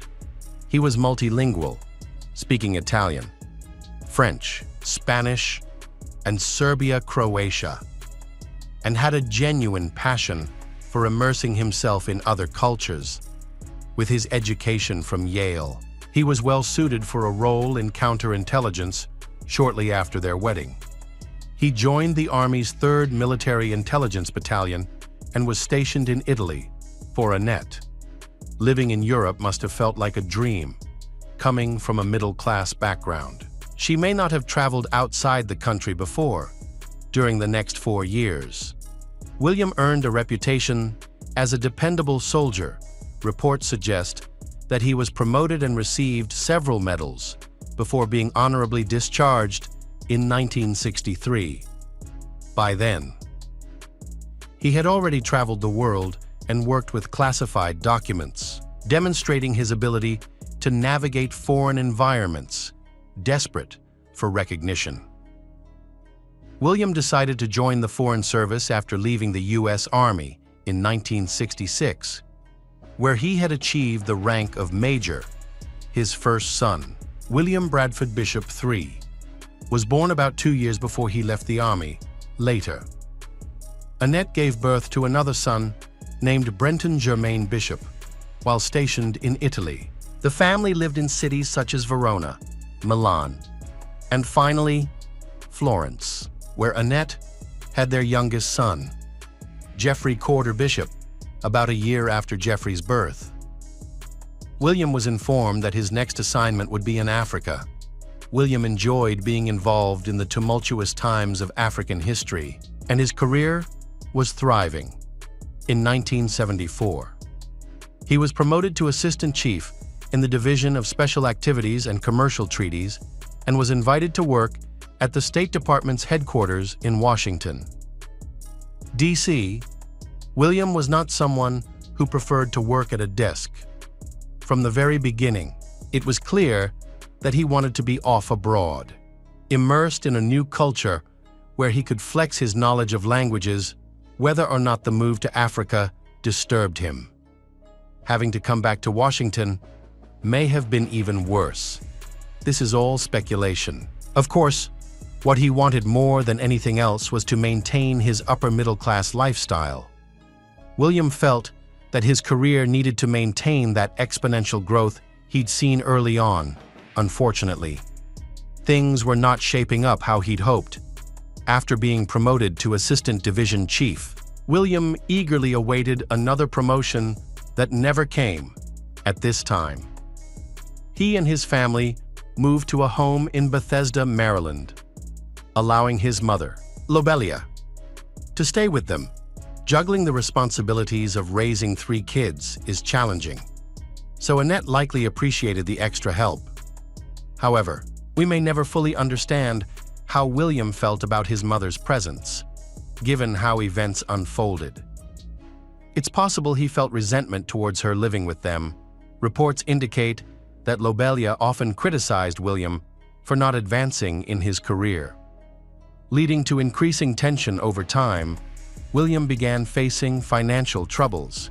His government salary was no longer sufficient to cover his bills, and he might have had to ask his mother for financial assistance, which would have deeply affected his pride. His colleagues noticed that he became increasingly irritable at work, often complaining about being overlooked for promotions he believed he deserved. While seeming to blame everyone except himself, William held a belief that he was superior to others and deserved rapid advancement.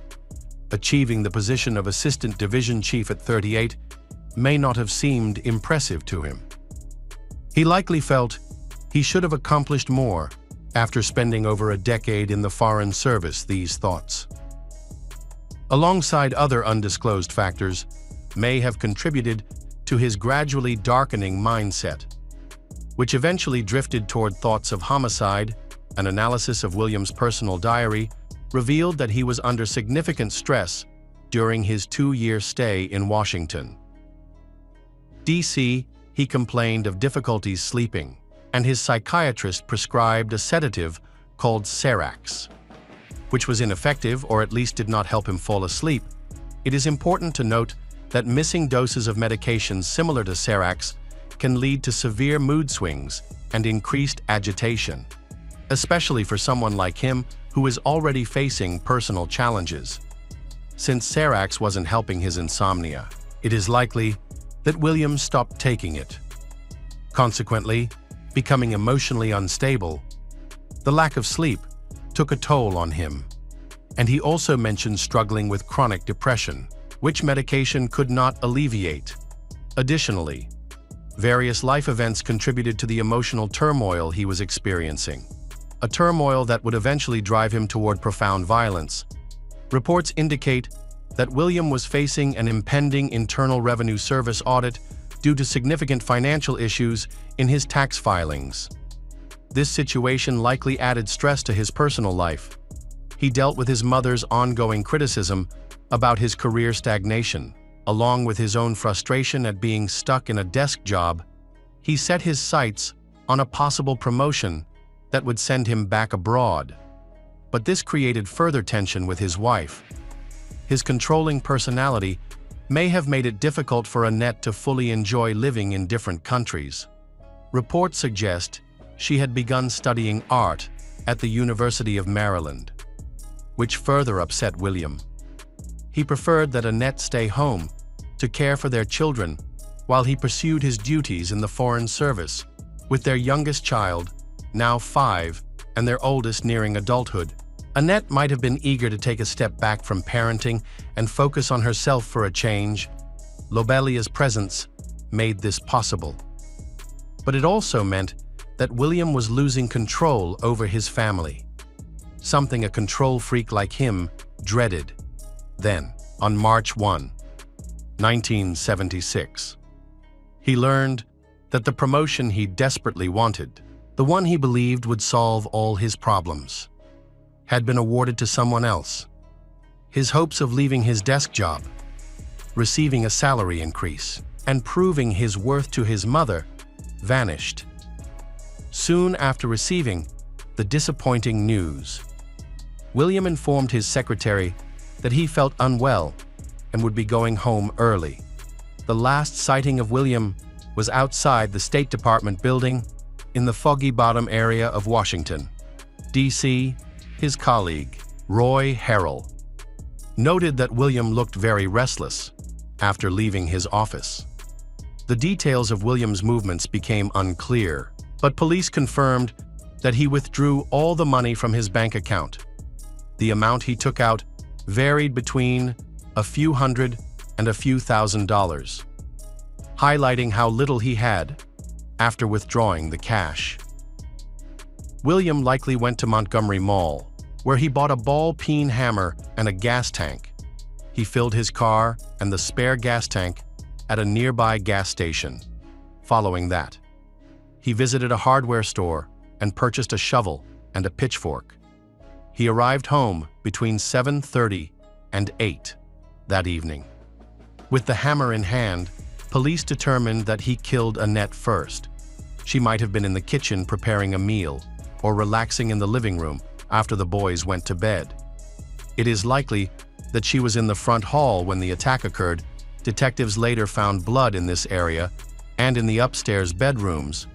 William brutally killed his wife and then waited for his next victim to return home. Lobelia was out walking the family dog at the time. William may have timed his arrival based on his mother's absence, which made it easier for him to kill Annette without drawing too much attention. And the way he plotted his next moves suggests that the murders were planned, however. It's also possible he acted on impulse. The extreme violence he displayed indicates that he was not in a rational state of mind. Lobelia returned home and suffered the same fate as her daughter-in-law. William repeatedly struck his mother in the face with a hammer until she died. The boys were asleep during this time, suggesting that William may have taken the dog outside before killing Lobelia. Otherwise, the dog's barking would have woken them. William 3.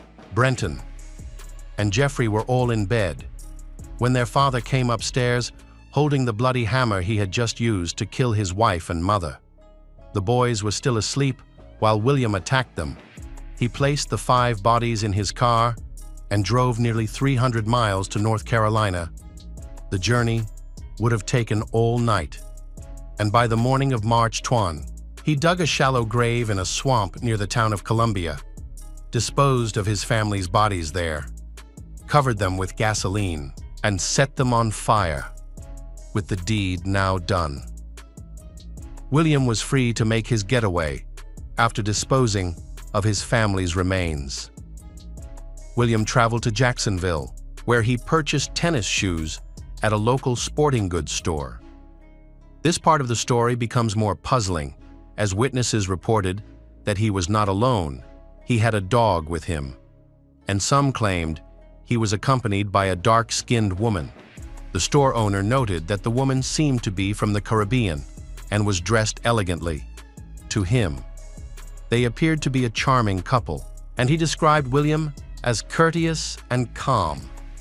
William's next destination was the Great Smoky Mountains National Park, where his car was discovered on March 18th. The car contained dog biscuits, a bloody blanket, a shotgun, an axe, and William's shaving kit with banned substances in it. The spare tire well of the trunk was covered in blood. A witness stated that the car had likely been there since at least the 5th, suggesting that William had driven for 2 or 3 hours a day as he slowly made his way to the park when William drove to Jacksonville. The smoke from his family's burning bodies attracted the attention of Forest Service workers. A forest ranger was dispatched to investigate and discovered the family's charred remains, along with a shovel. 2 of the bodies were found facing each other. Their identities remained unknown until March 10th, when a worried neighbor contacted the Bethesda police, reporting that the Bishops had been missing for a while. When the police arrived, they found blood on the porch, hallway, and bedrooms, and they later identified the Bishop family members through dental records. By the time William's car was discovered on March 18th, he had already vanished. Police attempted to track him along the Appalachian Trail, but were unsuccessful. William, an athletic man who enjoyed camping, had used his skills to gain a significant head start. He has not been located since, and the FBI removed him from their top 10 most wanted list in 2018. He is believed to be dead or living under an alias in the United States. Several other sightings have suggested he may have traveled to Switzerland and Italy, but none have been confirmed. The reasons behind William's actions remain unclear. However, in 2017, new information emerged that confirmed his history of secret affairs and the identity of a previously unknown child. Kathy Gilchrist was 18 years old when the Bishop family was murdered. This information is significant because Kathy is William's daughter. She had always known she was adopted and only learned about William when she began searching for her biological parents. Kathy was born before any of William's other children, and since she was born a year prior to his marriage to Annette, it is clear that he was definitely dating Annette at that time. This not only indicates that he cheated on Annette multiple times, but also suggests a possible motive that no one anticipated. Had Annette discovered his illegitimate daughter and confronted him, is that why William killed her and escaped? What do you think about the mysterious woman who was with him during his escape? We may never find out the answers to these questions. Do you believe William had been planning the murders from the beginning? Or do you think it was a sudden decision? How did his secret daughter fit into this situation? Welcome back to our channel. Today we will explore a new case, the case of Christopher Wilder.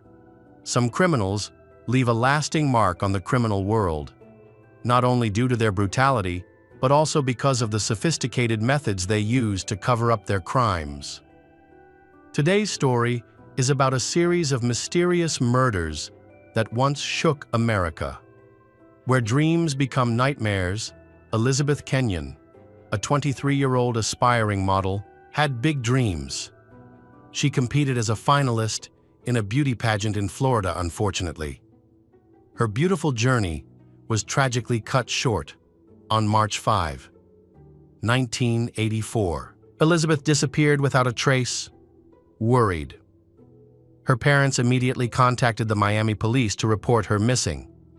However, as is often the case, the authorities downplayed their concerns.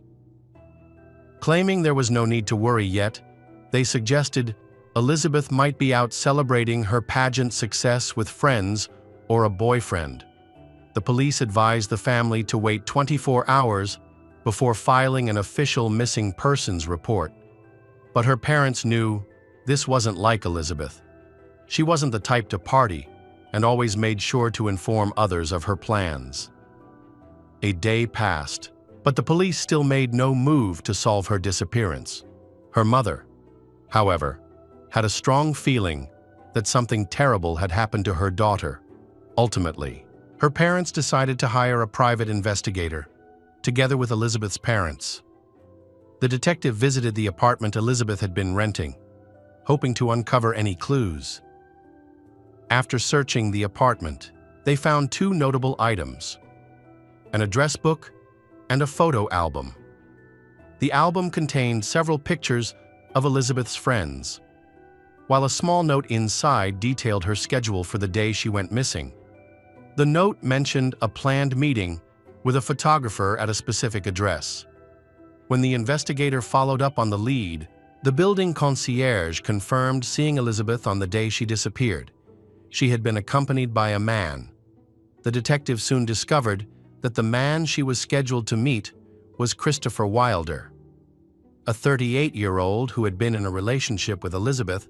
Christopher had even proposed to her. But Elizabeth had declined, citing concerns about their age difference. On March 11, just 6 days after Elizabeth went missing, the detective contacted Christopher to ask him some questions about her disappearance. Christopher claimed he had no idea where Elizabeth might be. The detective then arranged an in-person meeting with Christopher. During their calm conversation, Christopher showed the detective some of his photography. Nothing incriminating or suspicious surfaced, except for one particular photo of Elizabeth. In the image, she appeared visibly frightened, which the seasoned detective found unusual. Christopher explained that they had only done a short photo session on the day in question, after which Elizabeth supposedly left with an unidentified man. Still, the detective decided to investigate Christopher further. Christopher Wilder was born on March 13, 1945, in Sydney, New South Wales, to an Australian mother, June Wilder, and an American father, Coley Chapman Wilder. Who was a naval officer, Christopher was the oldest of 4 sons. His life was challenging from the start. Christopher was nearly stillborn and is believed to have nearly drowned in a swimming pool at the age of 2. These incidents were only the beginning of his troubled life. On January 4, 1963, when Christopher was 17, he and 2 friends had abused and assaulted a 13-year-old girl at a quarry, while all 3 denied involvement. Christopher was sentenced to probation. He later claimed that he underwent electroshock therapy as part of a rehabilitation program. Some experts speculated that this treatment could have been a traumatic experience, potentially worsening his mental state and contributing to his later violent behavior. However, no concrete evidence of this therapy has ever been found. It's also possible that Christopher fabricated this story to justify his actions. A journalist even suggested that another claim about nearly drowning in a swimming pool was also false. As Christopher's parents did not confirm it, these accounts may have been Christopher's attempts to gain sympathy. In 1968, Christopher got married, but his wife left him after just 1 week. The incident occurred after Christopher was arrested on suspicion of multiple abuse offenses at Manly Beach, Australia, following their divorce.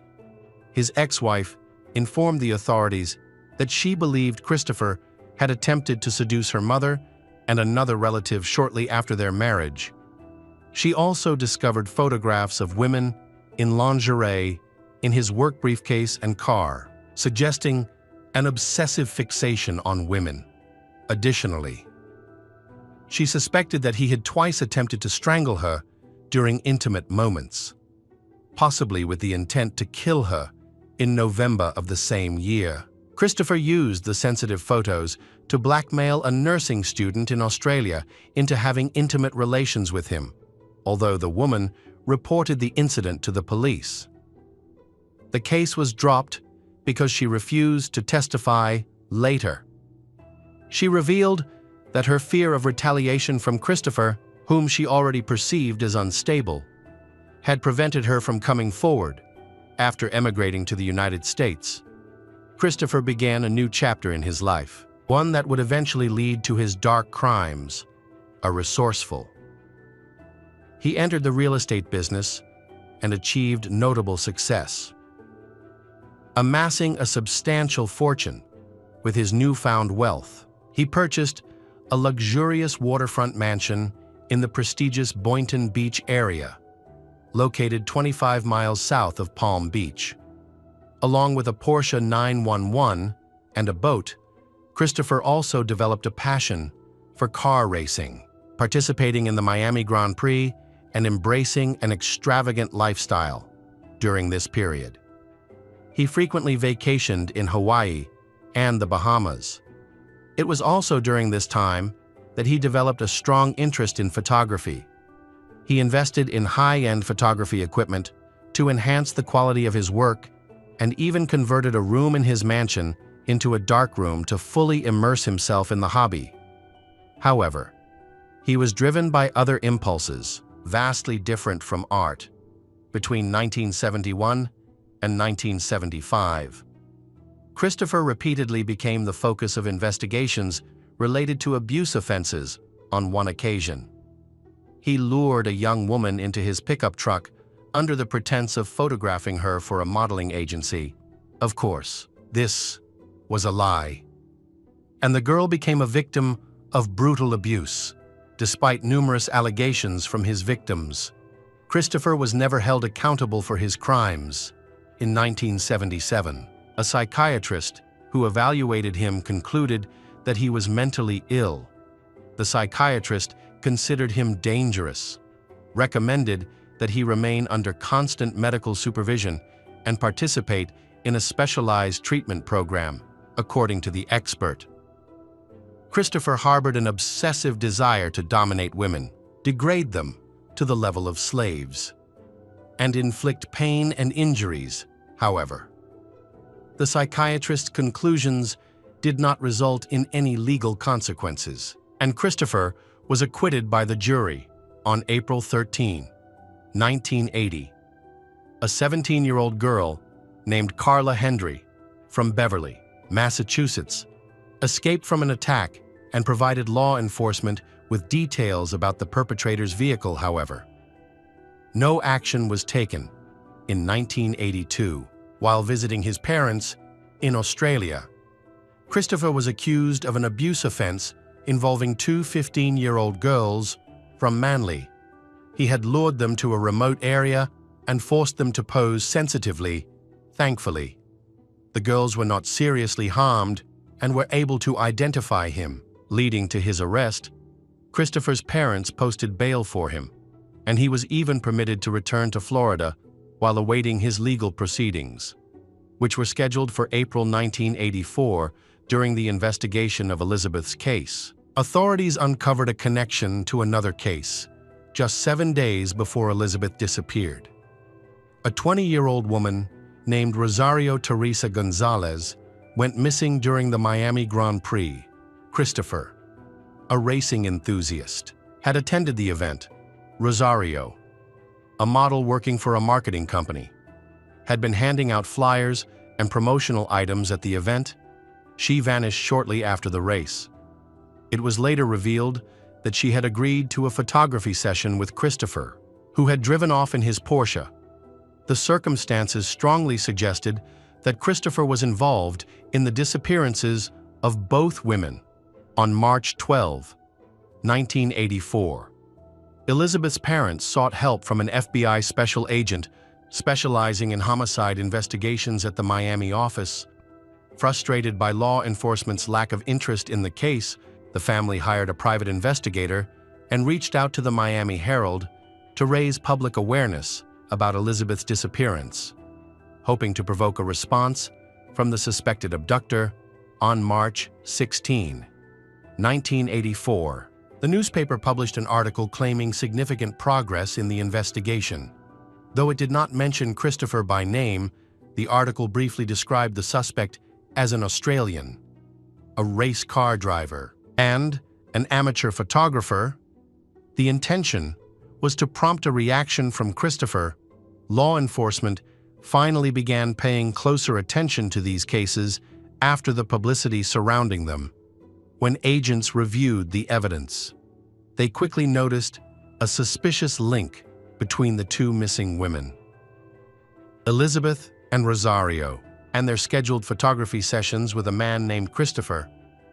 A background check revealed that Christopher had a long history of legal issues in Australia.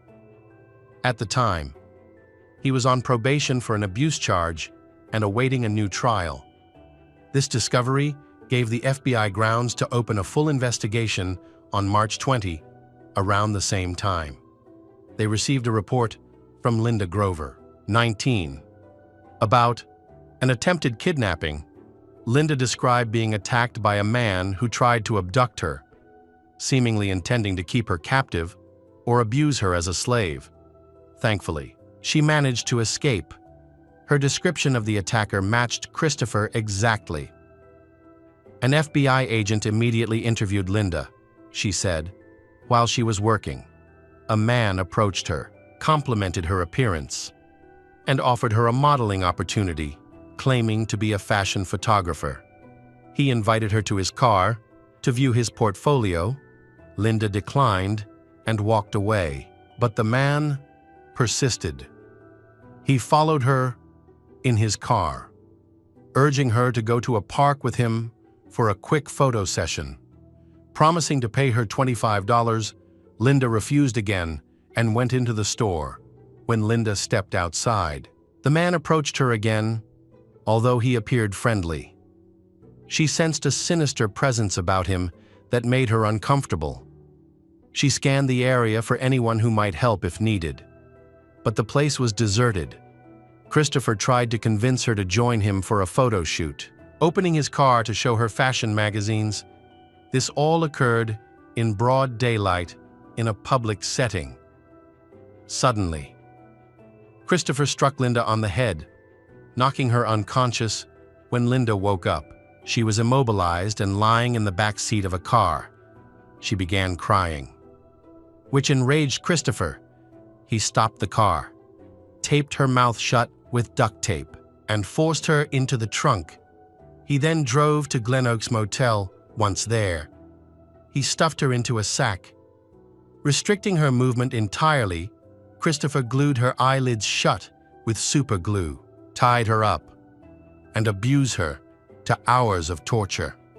Using a stun weapon to shock her whenever she resisted, his cruelty convinced Linda that she wouldn't survive. However, at one point, when Christopher became distracted, Linda managed to free herself and hide in the bathroom. She banged on the walls and screamed for help as loudly as she could. The noise scared Christopher, and he fled later. When an FBI agent showed Linda photographs of Christopher, She trembled and confidently identified him as her abductor. Linda eventually became a key witness in the case. However, the investigation progressed very slowly. Within a week, Linda had to leave the state out of fear for her safety. She was placed under FBI protection and relocated to a secret location. Law enforcement soon realized they were dealing with a violent and dangerous individual linked to multiple crimes. It took her more than 30 years to recover from the trauma she suffered. During that time, Linda earned a doctoral degree and frequently spoke to the media, sharing the story of her miraculous escape at the time of her abduction. Linda didn't fully comprehend how fortunate she was to survive, despite her fear. She was determined to ensure the criminal was imprisoned for a long time. Meanwhile, authorities needed more evidence to charge Christopher with the abductions of Rosario and Elizabeth. Police secured a search warrant for Christopher's home and arrived with FBI agents. They broke down the door and found the house empty. Christopher had fled days earlier. A massive manhunt was launched to locate him. Investigators thoroughly searched the house, but Christopher had meticulously cleaned it, leaving behind no fingerprints or evidence. Interviews with neighbors revealed that Christopher had disappeared immediately after the Glen Oaks motel incident, likely realizing the police were closing in and would soon come for him. On March 23rd, in Canaveral Groves, the body of 21-year-old Teresa Ann Ferguson was found. She had last been seen at a shopping mall with a man resembling Christopher.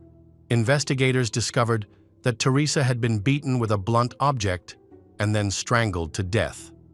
The method of the attack matched Christopher's profile, raising the victim count to 4. FBI agents concluded they were dealing with a serial killer and feared he could strike again at any moment. Immediate action was critical that same day. Alarming news arrived the day before the raid on Christopher's home. He had been seen at a local bank withdrawing a large amount of cash. This was a serious setback because it meant he now had the resources to travel across the country, pay in cash, and avoid detection with a 24-hour head start. He could already be anywhere before. On March 21, Christopher was seen in Texas, specifically in the parking lot of Lamar University in Beaumont. Witnesses reported that he was speaking with a young woman named Terry Diane Walden, a nursing student who was married and had 2 children. Christopher tried to lure her with an offer for a photo shoot, a tactic he often used. But Terry politely declined. Thankfully, he did not forcefully abduct her at that moment, sparing her life for the time being. However, this safety was short-lived. Later, at a supermarket, Christopher, essentially waiting for Terry, approached her again. He repeated his photo shoot offer. This time, in a more menacing tone, Terry refused once more. But Christopher was determined. He followed her through the store and into the parking lot, where he struck her on the head and abducted her. The FBI issued statements as they pursued this dangerous criminal, but he always seemed to stay about 2 days ahead of them. According to agents from the Miami office, a press release was issued describing Christopher's car, which he had used to kidnap Terry. Unfortunately, the car was a common model, and without a license plate number, the information was not very helpful. Terry's profile was distributed across the country, but the slower communication technology of the time delayed the spread of alerts. The FBI had no choice but to follow the grim trail of bodies Christopher left behind. On March 25th, at Penn Square Shopping Mall in Oklahoma City, he abducted 21-year-old Suzanne Wendy Logan. He then drove her to a motel in Newton, Kansas, the next morning. After breakfast, he took her to Milford Reservoir, where he stabbed her to death and left her body there. 2 days later, a fisherman discovered her body. The investigation revealed she had been tortured, abused, and murdered in a particularly horrific manner. On March 28th, The FBI received a promising lead on Christopher when they discovered he had rented a hotel room in Colorado using a stolen credit card. This allowed authorities to track his movements. However, officers only learned about this payment the day after the room was booked. Acting quickly, all available police officers, along with FBI agents, rushed to the motel to apprehend Christopher, but he was already gone, although their efforts narrowed the gap in their pursuit to about 1 day. It provided little reassurance, as Christopher's direction of travel remained unknown. Christopher's next sighting occurred at a shopping mall in Grand Junction, Colorado, where he was seen talking to an 18-year-old woman named Cheryl Lynn Bonaventura. Witnesses later observed the two together at a diner, where they mentioned plans to travel to Las Vegas around March 31st. Christopher attacked Cheryl near the Kanab River in Utah. Her body was discovered on May 3rd. This incident led law enforcement to identify malls as his preferred locations for targeting victims. Christopher portrayed himself as a polished and credible individual, dressing in elegant suits and grooming his mustache and beard meticulously. He carried business cards, wore a large diamond ring on the pinky of his left hand, a gold Rolex watch, and a Pentax camera slung over his shoulder. Creating the image of a successful and respectable man, he used his charm and the pretense of being a professional photographer, searching for aspiring models to lure his victims, while also disarming the suspicions of security personnel and mall staff. Despite law enforcement distributing his photos and descriptions to shopping malls and supermarkets nationwide, Christopher continued moving across the country in search of new victims. On April 1st, Christopher Wilder's next victim was Michelle Lynn Korfman, a 17-year-old girl abducted at Meadows Shopping Mall in Las Vegas. Christopher had attended a photography event at the mall, where he approached Michelle and offered her an opportunity to become his first professional model. When the FBI learned about the incident and began investigating the mall, they collected photographs from event attendees, some of which showed Michelle with Christopher. Several images captured him selecting her as his target and following her. Michelle's body was discovered on May 11th, according to forensic analysis results. Her abductor had restrained and tortured her over an extended period. He sealed her mouth and eyes with superglue, abused her, and inflicted deep cuts while she was still alive. The wounds, approximately 3 centimeters deep, were not fatal, but caused her immense pain. The hunt continued. On April 4, 16-year-old Tina Marie Rizzico from California became Christopher's next victim. She had gone to a shopping mall in search of a summer job, hoping to save enough money to buy a new car to replace the old one her father had given her. At the mall, Christopher approached her, complimented her appearance, and offered her $100 in cash for a photo shoot, hoping to earn some extra money. Tina agreed. They went to a nearby park, where she willingly posed, expecting to receive her payment. However, Christopher suddenly pulled out a weapon and forced her into his car. She had no choice but to comply.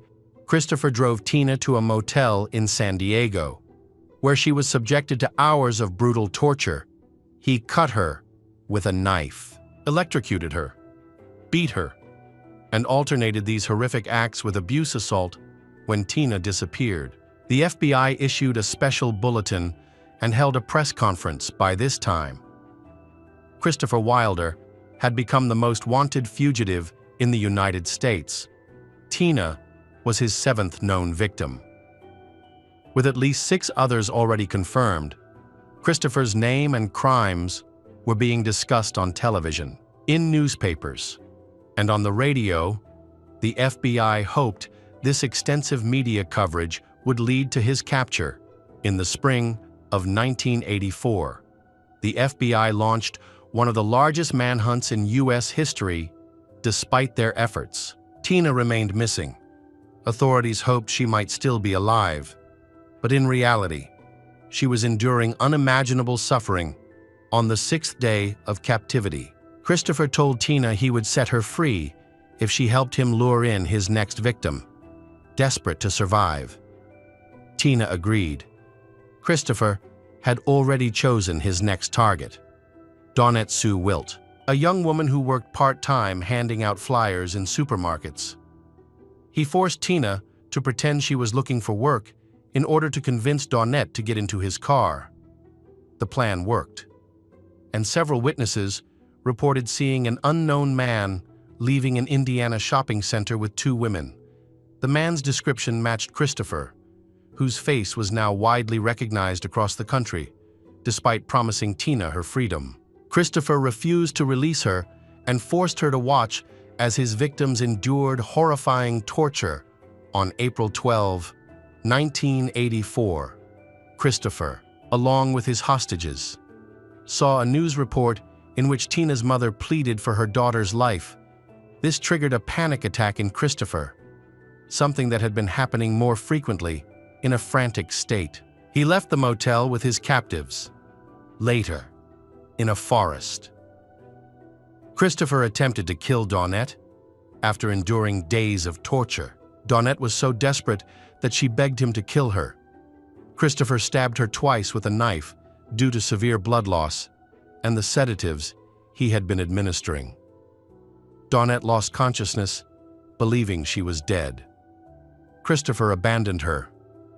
Amazingly, Dawnette survived the nightmare. She regained consciousness, tried to make her way to the nearest road. Where a driver found her and helped her, Christopher returned to the spot where he had left Dawnette to confirm her death.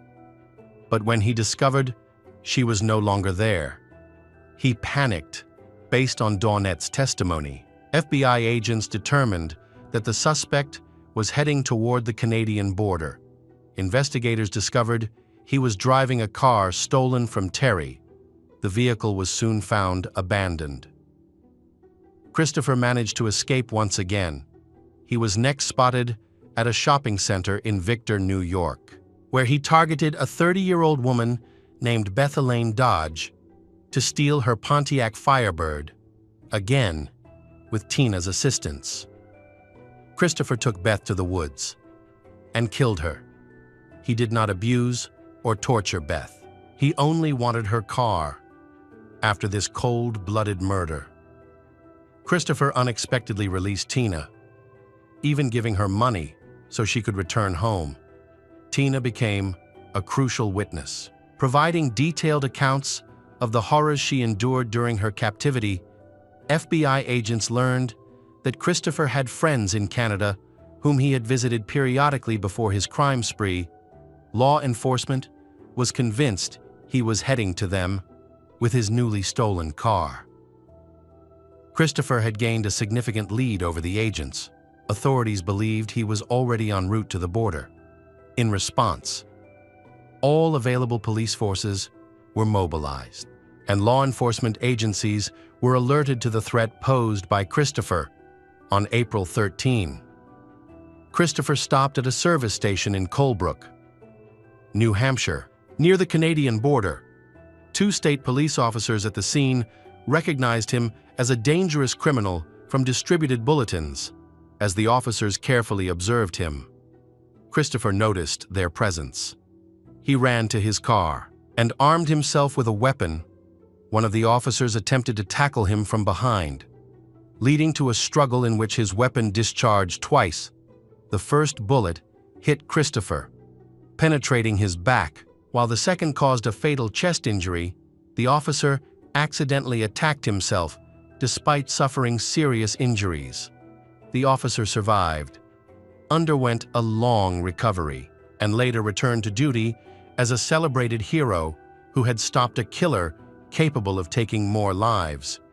During a search of Christopher's car, police discovered a copy of the book The Collector by John Fowles. The novel tells the story of a man who kidnaps and imprisons a woman in a basement, eventually leading to her death. Authorities believe Christopher was inspired by this book and saw it as a model for his crimes. The serial killer was later cremated in Florida, leaving behind an estate valued at over $7 million that same year. The court ordered taxes to be deducted from the estate. With the remaining funds distributed among the families of his victims, several previous cases allegedly involving Christopher Wilder are also mentioned. On May 29, 1982, near a property owned by Christopher, a bag containing the skeletal remains of 17-year-old Tina Marie Beebe was discovered. Tina's sister revealed that before her disappearance, Tina had planned to attend a photo shoot after being invited by a photographer. Similarly, 20-year-old aspiring model Sherry Lynn Ball disappeared on June 27, 1983, in Boca Raton, Florida. After leaving for a photo shoot, her badly decomposed body was discovered 3 months later by a hunter in Shelby, New York. 18-year-old Tammy Lynn Leppert, an aspiring model, vanished in Florida following a heated argument with a man resembling Christopher Wilder, Tammy's mother, who had been actively supporting her modeling career, claimed that Christopher and Tammy had met during a film casting session. During this meeting, Christopher reportedly asked to photograph Tammy, but she refused. 15-year-old Colleen Emily Osborne went missing after leaving her home in Daytona Beach, Florida, on March 15, 1984. That day, she missed her school bus, skipped classes to go to the beach, and never returned home. On April 6, 1984, her partially buried body was found near a lake in Orange County, Florida. Investigators later uncovered that Christopher Wilder had stayed at a nearby motel on the same day as her disappearance. One of Colleen's classmates reported seeing a man resembling Christopher at their school. Scouting for models, the man had offered $100 to a girl willing to pose for him. But Colleen declined. Christopher Wilder is remembered as one of the most notorious serial killers in the United States. Infamously known by the nicknames the Beauty Queen Killer and the Snapshot Killer, the bodies of Rosario and Elizabeth were never recovered. It has been confirmed that he kidnapped 12 women and murdered 9 of them. Authorities also suspect his involvement in several other similar crimes in the United States and Australia during that period. Hello friends, welcome to our channel. Today, we're going to take a look at another horrible case with you. The case of Dana Laskowski. At approximately 11 a.m. on August 31, 2001, a couple from a small town near Seattle, Washington, called the police to request a welfare check on their nanny, Dana Laskowski, 36. She had never been late before, but that day, she did not show up. Although Dana had been caring for the couple's children for a long time and had always been reliable, the police then went to Dana's house at the address provided by the couple but found no one at the door. The officers then began searching the surrounding area and peering through the windows. A second officer checked the rooms through the windows until he reached the living room. It was dark and quiet inside, and he noticed a woman lying on the sofa under a blanket. At first, the officer thought she was just sleeping, however. He wondered why she did not respond to the repeated knocking. When he shined his flashlight into the room, he saw the woman in an unusual position. With one hand behind her back, she was still, indicating that something was seriously wrong. All the windows were locked and the blinds were drawn, so the scene could only be seen clearly from the inside. Fortunately for the police, the back door was open, suggesting that the criminal had entered and left through that door. The police entered Dana's home and discovered drops of blood on the floor, some of which appeared to be smeared, indicating that there had been an effort to wipe them away. Dana was dead, and there were no signs of abuse. Bruises were visible on her neck, elbows, and knees. An autopsy revealed multiple fractures, The medical examiner determined that Dana died from strangulation. The police believe that the perpetrator entered the home with the intention of killing her. Not by accident, they found a broken window in the basement, which they suspect was the killer's point of entry. While some valuables were missing from Dana's residence, it appeared that furniture and items had been thrown from drawers onto the floor. However, this looked more like a staged crime scene than a sign of a robbery.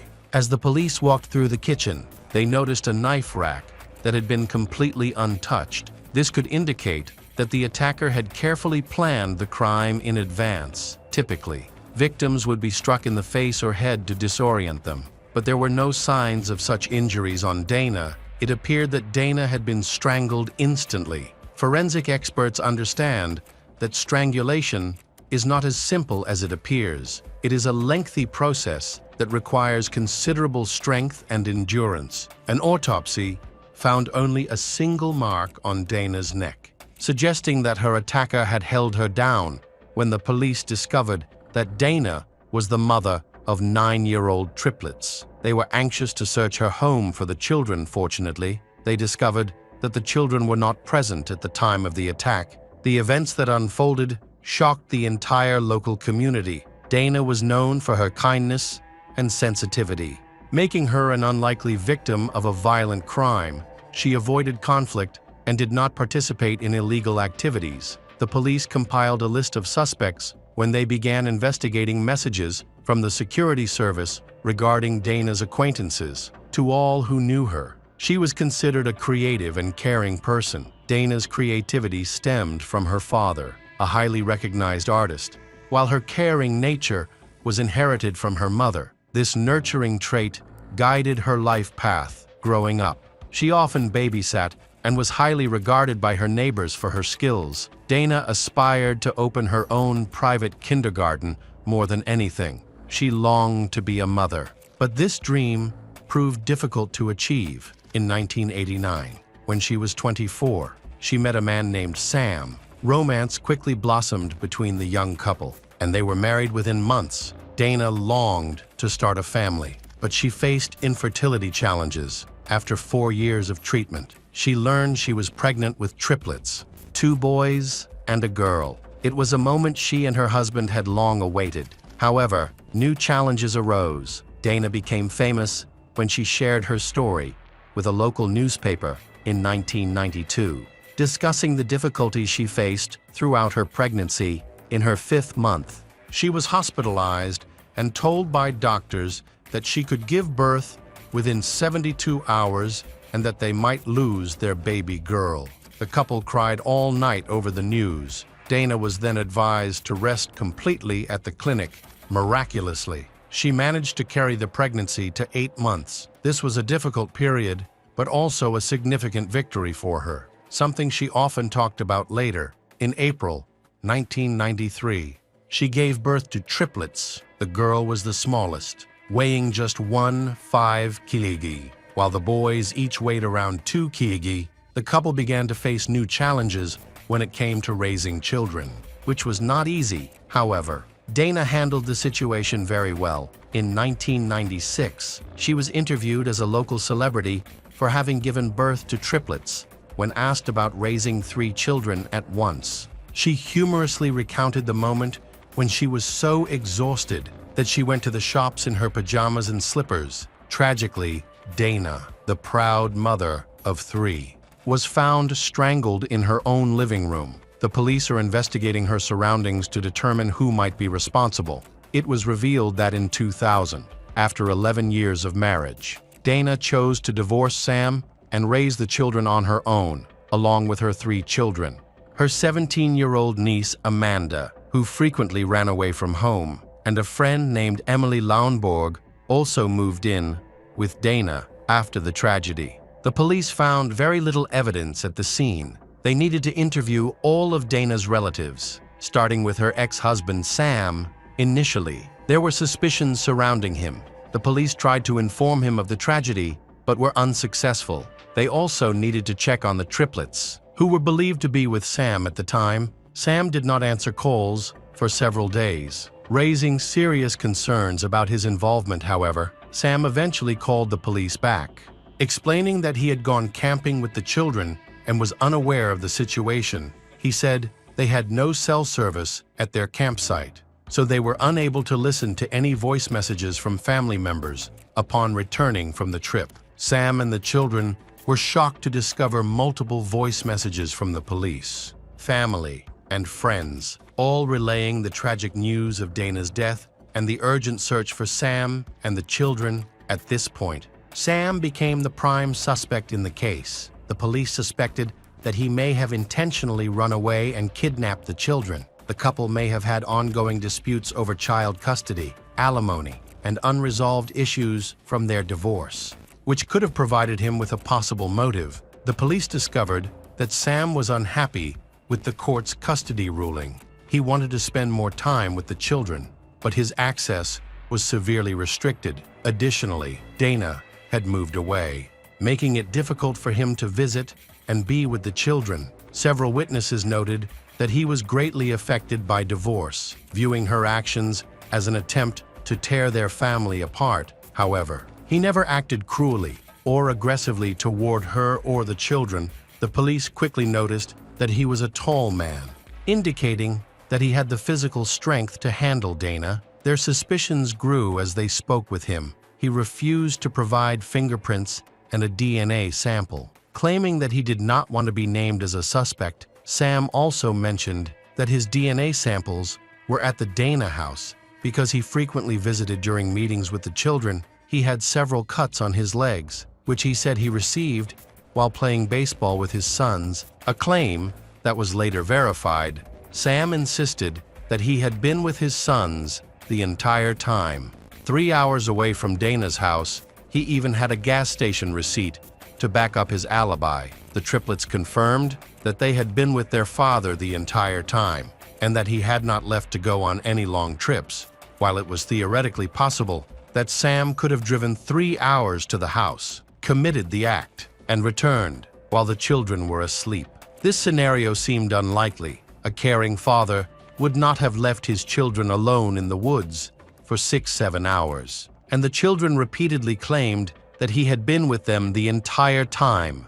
When the children woke up at night, he would have gently covered them with a blanket. It seemed improbable that they would have been forced to lie in such a situation, especially since their statements were completely consistent. As a result, Sam was quickly eliminated as a suspect. After these events, Sam's 3 children moved in with him. Now, it was necessary to investigate other potential suspects, but this proved challenging. Even Dana's niece, Amanda, who lived with her most of the time and probably knew her better than anyone else, had no idea who could have harmed her. Amanda described her aunt as her second mother and best friend. She stated that she was not home the night Dana was murdered and therefore did not know if Dana was expecting visitors. Dana was known to be quite sociable, often welcoming friends at all hours. She was so trusting that she often left her back door unlocked, allowing anyone to enter. Dana was also a very attractive woman,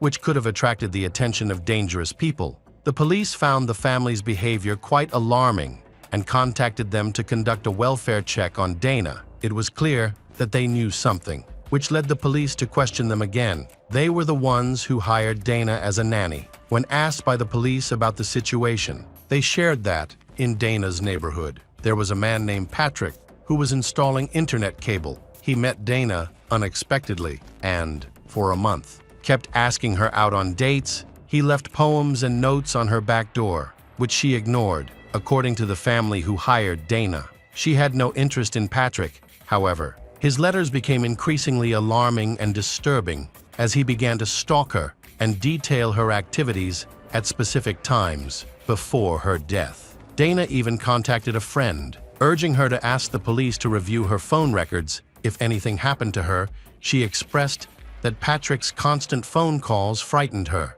The police investigated this information and confirmed that an unknown phone number had called Dana multiple times on the night of her murder. They identified a white construction truck as being involved in the calls, and several witnesses reported seeing a similar vehicle behind Dana's home that evening. The police contacted Patrick's employer, who confirmed the witnesses' accounts. As a result, the police quickly obtained a search warrant for Patrick's home. From the start, Patrick was uncooperative and aggressive, which raised suspicions about him. He seemed reluctant to talk to the police. Initially, Patrick believed that the police were questioning him because Dana had filed a complaint against him. He admitted to stalking her and exhibiting obsessive behavior. However, when he was informed that the police were investigating Dana's murder, his demeanor changed completely. He became frightened, confused, and upset, and began to cooperate with the investigation. He provided his fingerprints and claimed that he had nothing to do with the murder. He also agreed to let the police search his home. Despite his previous objections, during the search, Patrick appeared to be very upset about Dana's death. During the investigation, the police found several letters addressed to a woman that were violent in nature. However, the details and descriptions of this woman did not match Dana. These letters were actually addressed to Patrick's ex-wife and reflected his unresolved anger toward her. Patrick recounted his activities on the night Dana was killed. He said he went to work and then attended a party with friends. Initially, the police doubted his story, but several witnesses confirmed his alibi, making him seem less likely to be the killer. The truck associated with Patrick was investigated and found to be unrelated to a vehicle seen near Dana's house. It belonged to another employee of the same organization. As a result, Patrick was removed from the suspect list. However, the police still had some doubts about him, as there was a possibility that witnesses might have been dishonest. The police then turned their attention to a third suspect, Dana's new boyfriend. Michael lived in Canada. It was revealed that Michael had a hot temper and was aggressive. Dana confided in a friend that if anything happened to her, the police should investigate Michael. They then decided to go to Canada to talk to him. Michael admitted that there were problems in their relationship on the night of the murder. He had a long phone conversation with Dana, during which she seemed unusually distant and cold. Even ignoring his words at the end of the conversation, this behavior made him extremely angry. Michael later planned to meet Dana in person to discuss their relationship, but he was unable to contact her, and he was not allowed to cross the border. His alibi was confirmed. He was still in another country and did not cross the border, which cleared him of all suspicions. The police soon focused on Dana's niece, Amanda, who left a note in the condolence book after Dana's funeral. In the note, she apologized to Dana for not being a better niece and stated that she was now sober. There was something about the way she wrote that suggested it was a message of remorse to Dana. It was clear that Dana cared deeply for her niece Amanda. She welcomed Amanda and her friends, often inviting them to her home, where Amanda would feed them and sometimes provide money or shelter when they needed it. The police then brought Amanda in for questioning. She mentioned a dangerous person in her group named Blaine, revealing that he had strangled her when she refused his advances. Amanda suspected that something similar might have happened to Dana. Amanda also recalled seeing Blaine with scratches on his arm after Dana's death. Blaine had a history of drug-related offenses. When the police tried to find him, they discovered that he was on probation and had fled the state, making him a wanted man. They eventually found him in Georgia, and the police requested his extradition. Unfortunately, it took time to resolve all the administrative issues, so the police decided to investigate the rest of the group. During this time, a member of their group ended up in jail. The police chose to speak to him directly.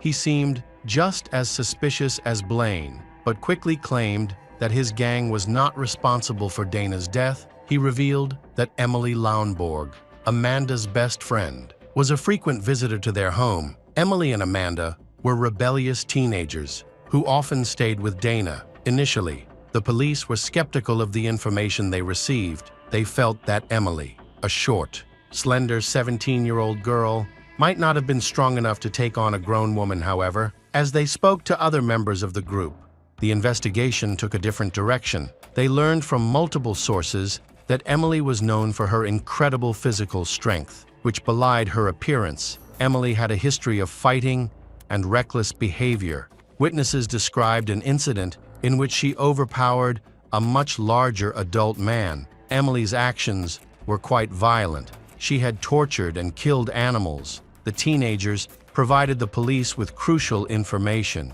revealing that Emily's preferred method of strangulation involved placing a person's hands behind their back. This technique closely resembled the position of Dana's body after her death, raising serious concerns for the police. Emily was then questioned by the police. She denied all charges, claiming that her friends had lied and tried to implicate her. However, she was unable to provide an alibi for the time of the murder. A search warrant was issued for Emily's room, where the police discovered some clothing belonging to Dana. It was revealed that Emily had worn one of these blouses to the funeral. Additionally, Emily's diary was found, containing disturbing entries. One entry expressed her desire to kill, indicating her wish to harm someone and escape without facing consequences. In her diary, she wrote that, after an argument with Amanda, she wanted to strangle her, according to Emily's parents. She left the house on the night of the murder, as she often did. Being a rebellious teenager, she announced that she was going to sleep over at a friend's house, which was typical of her behavior, so her parents didn't question her. With all the evidence the police had gathered being circumstantial, they decided to employ a specific tactic.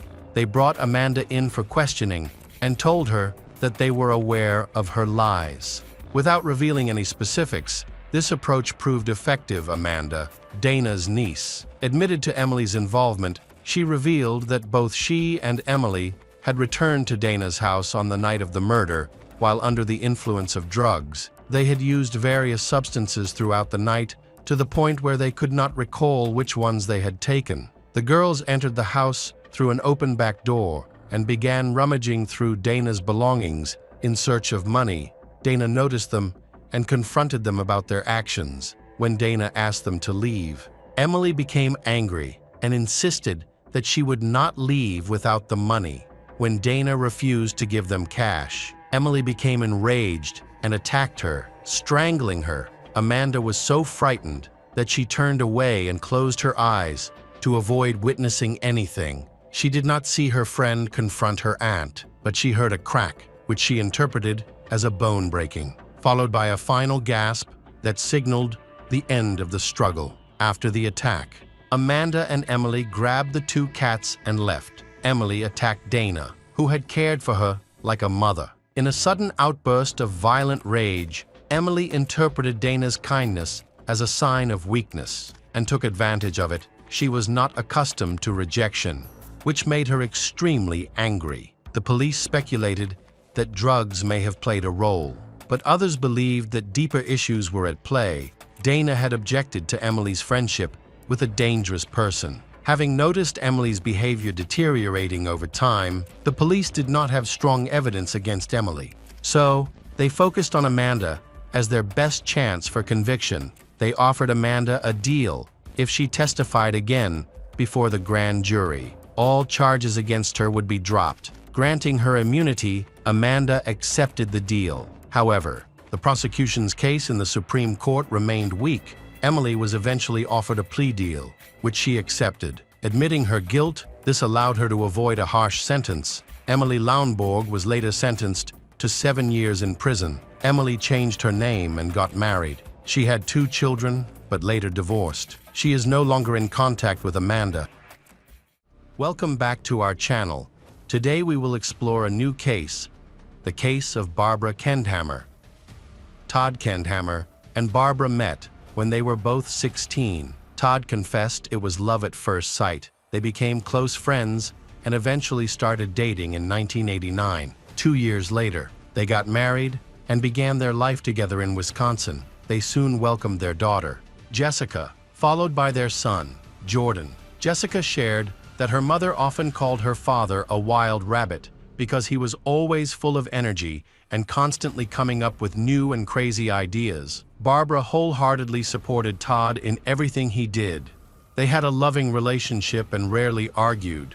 Barbara worked at the middle school cafeteria, while Todd was employed at a factory producing aluminum cans. Together, they took on side projects, buying and selling houses, while Todd also did glass repair work, fixing broken windows and car windshields. The family lived a comfortable life. In 2016, Todd and Barbara celebrated their 25th wedding anniversary, and that same year, they became grandparents for the first time when their older daughter had a baby. However, 2016 would mark a dramatic turning point in their lives. On the morning of September 16, 2016, Todd and Barbara woke up early and got ready for work. Todd was driving Barbara to her job at the school cafeteria. Later that day, they planned to meet their children for dinner at a restaurant. Their son, Jordan, who lived with them while attending college, remembered hearing the garage door open as his parents left. He mentioned there were no disagreements or anything unusual between them that morning. At 7:45 a.m., Todd and Barbara stopped briefly at a neighbor's house, as they were keeping an eye on the home while the neighbor was away. After a few minutes, they got back into the car, but instead of heading toward Barbara's workplace, they drove in the opposite direction while traveling down a rural road. Tragedy struck at 8:05 a.m. Todd made an urgent call to emergency services, reporting that he and Barbara had been involved in a severe car accident on a countryside road near La Crosse, Wisconsin. According to Todd, a metal pipe had smashed through the car's windshield, striking Barbara, who was in the passenger seat. She suffered serious injuries to her head and neck when the police arrived at the scene. Todd explained that at first, he thought he saw a bird. However, at the last moment, he realized it was actually a metal pipe. According to Todd, the pipe had fallen from a passing truck and struck Barbara directly. The pipe, which caused fatal injuries, was approximately 135 meters long and weighed about 10 kilograms. Barbara was unconscious but still breathing and was rushed to the hospital. Todd, panicked and trembling, was covered in his wife's blood and overwhelmed with distress over her condition. At the hospital, neurosurgeons informed Todd that Barbara's condition was critical and her chances of survival were very low. Less than 24 hours later, in the early hours of September 17, Barbara Kenhammer passed away without. Her family decided to donate her organs to help other patients in need. However, the tragedy didn't end there. Police began to suspect that Todd might have been responsible for his wife's death. Investigators observed abrasions on Todd's hands and knuckles, along with scratches on his neck. They found inconsistencies in Todd's version of events. Police searched for the truck Todd claimed the pipe had fallen from and interviewed locals to determine if anyone had seen such a vehicle that day. They also reviewed security footage from cameras near the accident site. One camera captured Todd's car driving along the road at approximately 7:57 a.m., but no truck matching Todd's description was seen traveling in the opposite direction during that time frame. 4 days after the incident, a medical examiner performed an autopsy on Barbara's body. The autopsy revealed 3 lacerations on the back of her head. It was determined that Barbara died from blunt force trauma to the head and neck, which caused skull fractures, a fracture of the cricoid cartilage, and fatal brain damage. The cricoid cartilage, located at the base of the neck, can be fractured during strangulation. Barbara also had multiple scratches on her neck, a broken nose, a laceration on her forehead, and bruises across her body. Photos taken by police at the scene showed abrasions on Todd's hands and scratches on his neck and chest. Todd explained these injuries by claiming he got them while working with glass, as he often repaired broken windshields. However, a local construction worker who passed by the Kenhammer's car around 8 a.m. reported seeing no damage to the windshield or anyone near the vehicle. The car was parked on the roadside but appeared empty. Police theorized that Barbara might have tried to escape from her husband and hidden in the tall grass, with Todd pursuing her. On the morning of the incident, Barbara was scheduled to be at work by 8 a.m., but she never called her co-workers to inform them of any delays. She also failed to call her mother, a daily routine she followed every morning before going to work. Todd told investigators that he planned to craft a windshield for Justin Heim, a former co-worker. He claimed that, while driving Barbara to work, he decided to stop by Justin's house to deliver the windshield. When questioned, Todd was asked by police if he had called Justin before going to his house. Todd admitted he hadn't called, explaining that he was confident Justin would be home. However, when investigators spoke to Justin, they received a completely different account. Justin stated that he had never ordered a windshield from Todd. Further investigation revealed that Todd didn't even know where Justin lived. About a week after Barbara's death, the police asked Todd to come to the station, claiming they had developed leads about the trucks the pipe might have fallen from that day. Todd went to the station, but appeared confused during questioning. Frequently forgetting details, he explained that he was on sedatives, but hadn't taken them that day, which left him feeling overly anxious as the interrogation continued. Investigators began to suspect Todd was lying. Additionally, the medical examiner concluded that Barbara's death could not have been caused by a pipe collision. When pressed further by police about his actual destination that day, Todd changed his story. He claimed he had been heading to another friend's house instead of Justin's. Police later located this friend, who also confirmed that he had never requested a windshield or discussed it with Todd. After 3.5 hours of questioning, Todd was released. However, 3 months after Barbara's death, Todd was arrested in December 2017. Todd went to trial for Barbara's death, with most attendees showing their support for him. His daughter, Jessica, was convinced her father couldn't be responsible for her mother's death, but worried that the court might impose a severe sentence. Forensic expert Dr. Kathleen McCubbin testified that Barbara died from head and neck trauma caused by a blunt object. Todd's lawyer questioned this. Pointing to a large travel mug found on the car's passenger side floor, he suggested that the mug might have struck Barbara's face as she ducked to avoid the pipe, potentially causing her injuries. The condition of the car's windshield also became a key focus of the trial. Alongside the medical evidence, defense expert Mark Meshulam, who had over 30 years of experience in glass-related cases, supported Todd's account. He testified that the windshield exhibited 3 points of impact: one from Todd's fist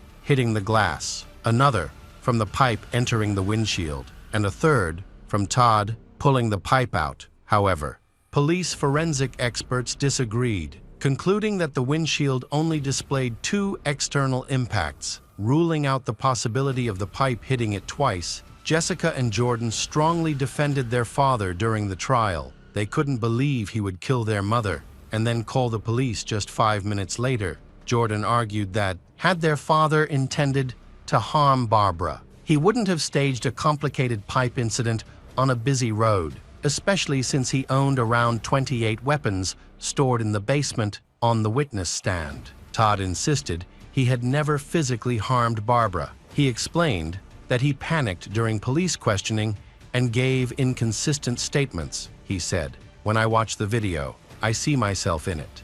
But the person speaking doesn't feel like me. I wasn't in the right state of mind. I wasn't thinking about my actions or where I was going. My mind was only focused on Barbara." Todd Kendhammer was convicted of first-degree murder on December 15, 2017. During this hearing, Jessica and Jordan were stunned when Barbara's cousin spoke in court against Todd. The cousin read a letter signed by other family members, expressing their collective desire to protect Barbara and urging the court to impose the harshest punishment on Todd. Jessica disclosed that her mother and this cousin had a strained relationship and had stopped speaking to each other before her mother's death. Following the trial, Todd was forced to sell the house he and Barbara had lived in to cover legal expenses. In the end, the judge ruled that Todd was sentenced to life in prison and is eligible for parole after 30 years. Despite the initial ruling, Jessica and Jordan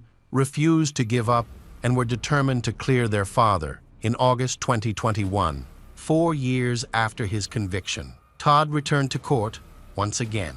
He insisted on his innocence, claiming that Barbara's death was caused by a pipe accident. While the prosecution maintained that he had murdered her, Todd's attorney introduced a pathologist with experience in nearly 6 autopsies. After reviewing Barbara's medical records and photographs, doctor found no evidence of a struggle. Contradicting the original forensic expert's conclusions, she theorized that Barbara's cricoid cartilage injuries might have been caused by a blow from a large travel mug resting on her lap during the car ride. Regarding the wounds on the back of Barbara's head, doctors suggested that Barbara may have instinctively ducked in fear, causing the pipe to strike her. She concluded that Barbara's death was the result of a car accident. The defense also called forensic pathologist Dr. Kathleen. She described the case as complex and acknowledged that the original autopsy had been well executed. With reasonable conclusions, however, she explained that she would not have reached the same conclusions, agreeing with another pathologist for the defense. Dr. Kathleen stated that she did not believe Barbara was strangled. She added that in her extensive experience, she had never encountered a fractured cricoid cartilage in any strangulation case. To better understand what happened in the fatal incident, local authorities recreated Todd's account by conducting an experiment. They dropped a similar pipe from a truck bed to see if it could hit a car's windshield. Initially, Todd's attorneys dismissed the test as inconclusive, and the video of the experiment, conducted in 2017, was not introduced until 2021. The experiment showed that if a pipe bounced a certain way, as Todd described, it could hit the windshield in one of 4 attempts. The pipe hit the ground and bounced high enough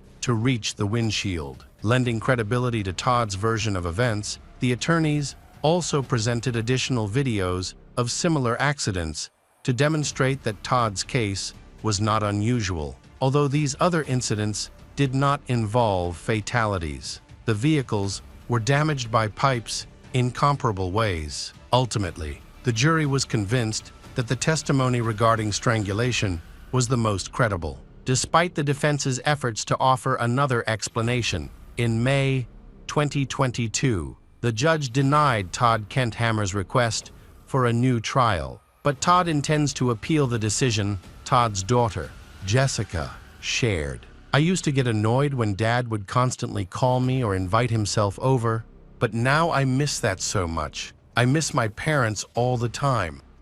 Welcome back to our channel. Today we will explore a new case, the case of Lana Clayton. Today, we will discuss a common household medication, eye drops. What a surprise. They have indeed been used as a weapon for murder. Let's begin with the story of Stephen Clayton, a kind-hearted and romantic man who believed in true love. He found great success on his own and was passionate about helping others achieve their goals. Born in South Carolina in 1954, Stephen was a highly motivated individual.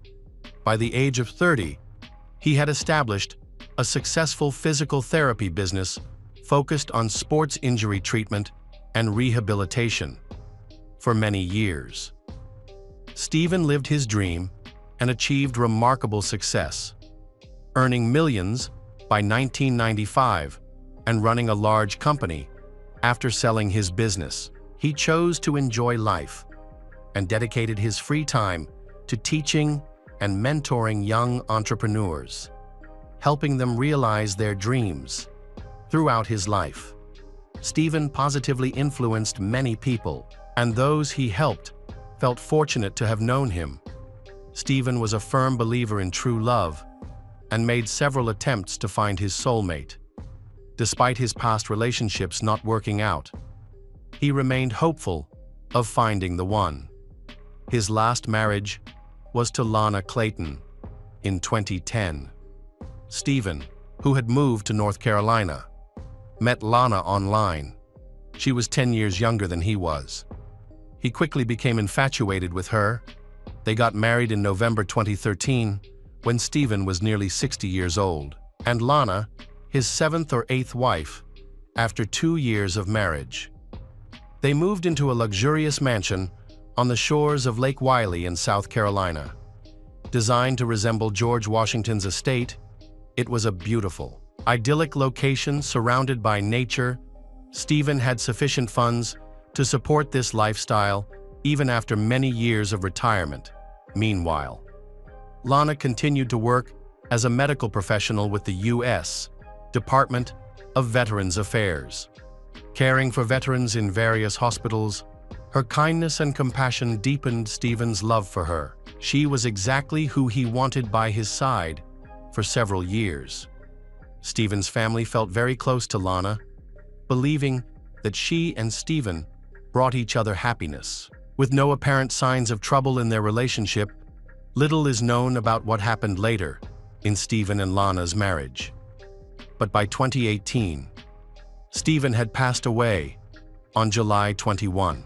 Around 1 p.m., Lana dashed out of their house into the street, stopping a passing motorcyclist in a panic. She told him her husband needed help and urged him to call 911. The man called emergency services and then saw Lana running to a neighbor's house in search of more help, while the man was speaking with the dispatcher, trying to get help to the scene. He noticed that Lana received a text message on her phone. She appeared visibly angry and did not attempt to hide her emotions. Meanwhile, the neighbor went inside the house to check on Stephen, while Lana stayed outside. It seemed that something traumatic had occurred inside. The ambulance finally arrived, and when they entered the house, they saw that Stephen was lying at the bottom of the main staircase under a white sheet, and sadly, it was too late to save him. The paramedics confirmed that Stephen had died, and everything Lana mentioned about her husband's health, along with his appearance, suggested that his death was accidental. She explained that Stephen had been feeling very dizzy and had been sick for the past few days, unable to get out of bed. That morning, although Stephen still felt unwell, when she checked on him around 11 a.m., he was alive and seemed fine later. Lana decided to go outside and mow the lawn, which took her about 2 hours due to its large size. When she returned to the house, she found Stephen lying at the foot of the stairs. Stephen had not been in good health, and given his age, this could explain his death. Looking back, several years earlier, Stephen had gone to the Bahamas to go diving. He ignored several basic safety rules, which led to him becoming severely ill. He changed from very low pressure to very high pressure too quickly, without allowing his body time to adjust, which is crucial. When diving at different depths, Stephen did not take precautions, which led to long-term complications from decompression sickness. He required several months of rehabilitation and was never able to fully recover, despite all attempts to help him. He continued to experience health issues when the police officers spoke with Lana afterward. They quickly concluded that it was a terrible accident, given Stephen's age and previous health problems. They also considered the possibility of a heart attack. However, not everyone at the scene shared this view. Nick French, one of Stephen's nephews and a police officer from a nearby county, rushed to his uncle's home as soon as he heard the news. He noticed details that others overlooked. For instance, Lana had 2 phones in the house and was a nurse. Why didn't she call 911 herself? Instead, she chose to run into the street to ask a stranger to call for an ambulance, and then went to a neighbor's house for help. When people are under stress, they can sometimes lose their ability to think logically, and this can happen even to those who are well trained. Additionally, Stephen's nephew noticed that the stair runner was not secured in any way. It was completely untouched. If someone, especially someone as tall as Stephen, had fallen down the stairs, the runner would have shifted, but it remained in place. There were also several odd aspects of Lana's behavior that caught Nick's attention right away. She never mentioned that, as a trained nurse, she attempted to revive her husband. The medical examiner said they would take Stephen's body and conduct several tests to determine the exact cause of death and reassure his wife, but Lana was not interested in understanding what had happened to her husband.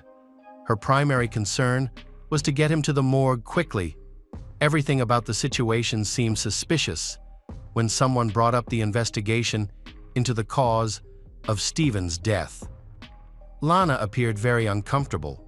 She started discussing how Stephen had a history of using banned substances and expressed her reluctance to perform an autopsy.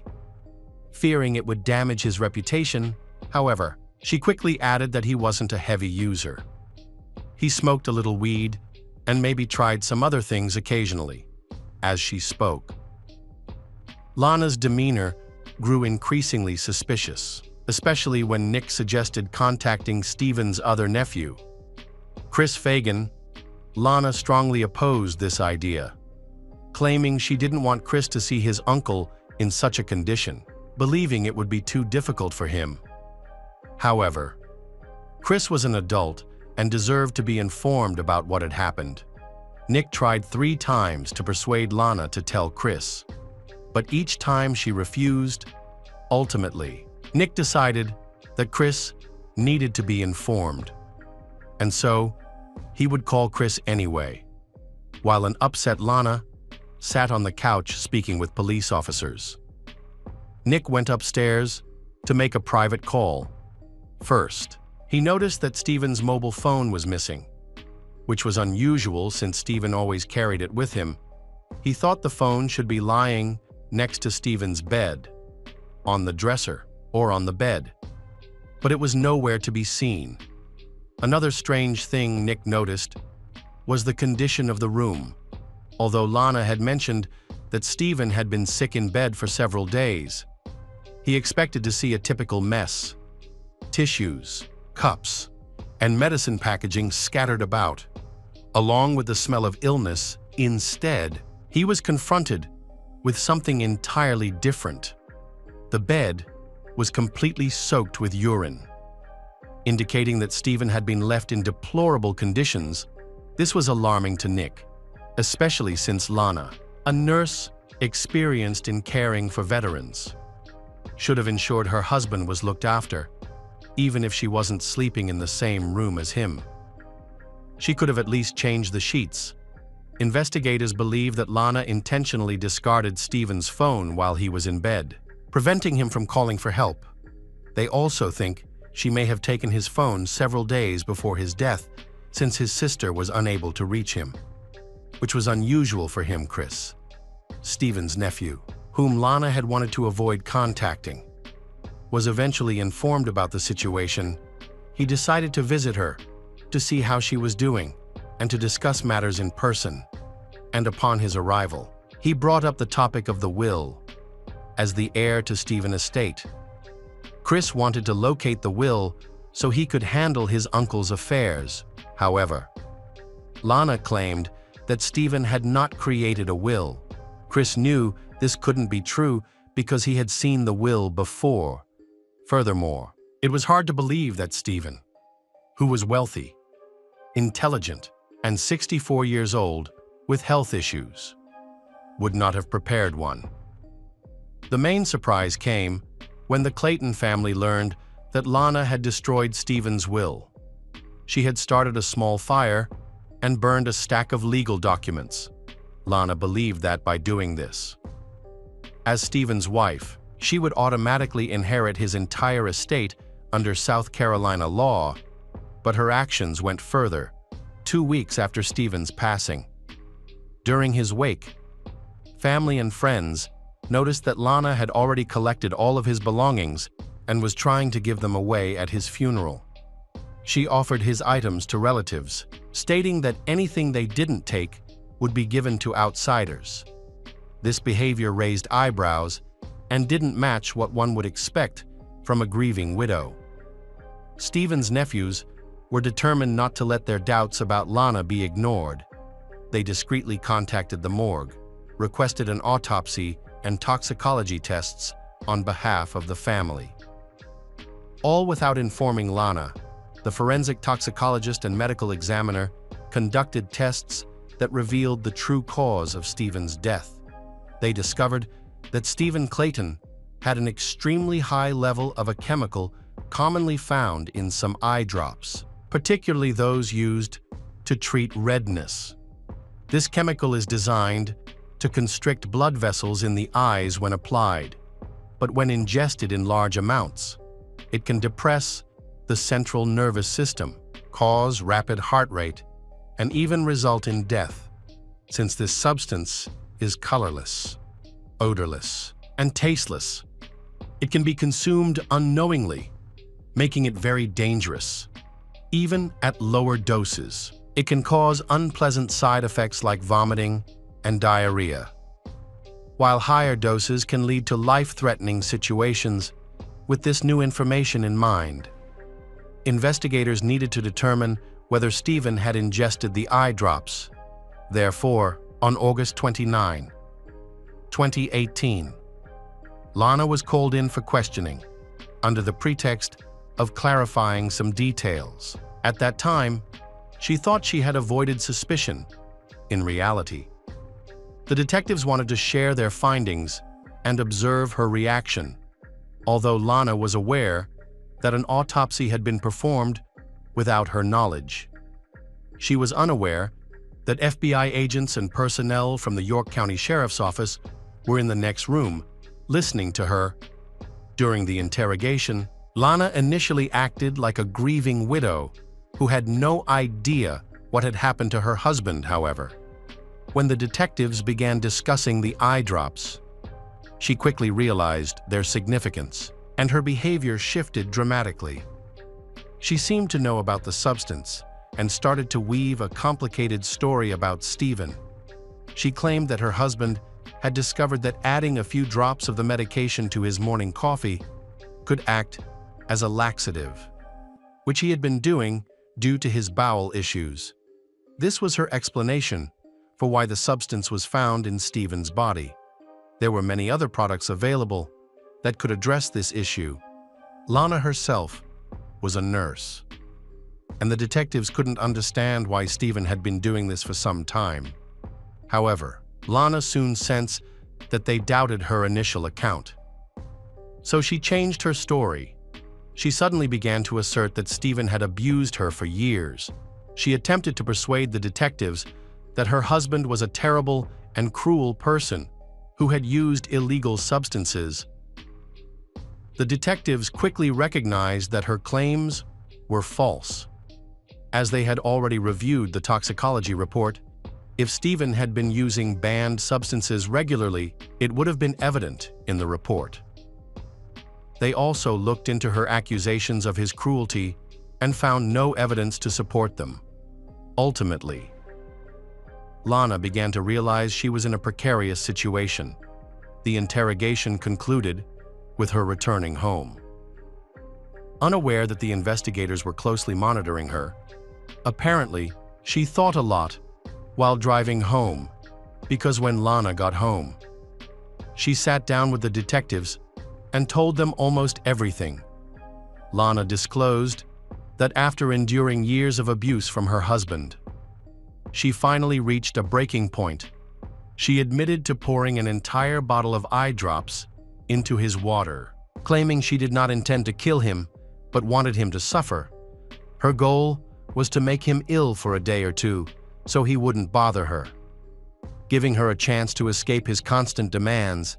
In a shocking twist, Lana also confessed that 2 years prior to Stephen's death, she had called 911.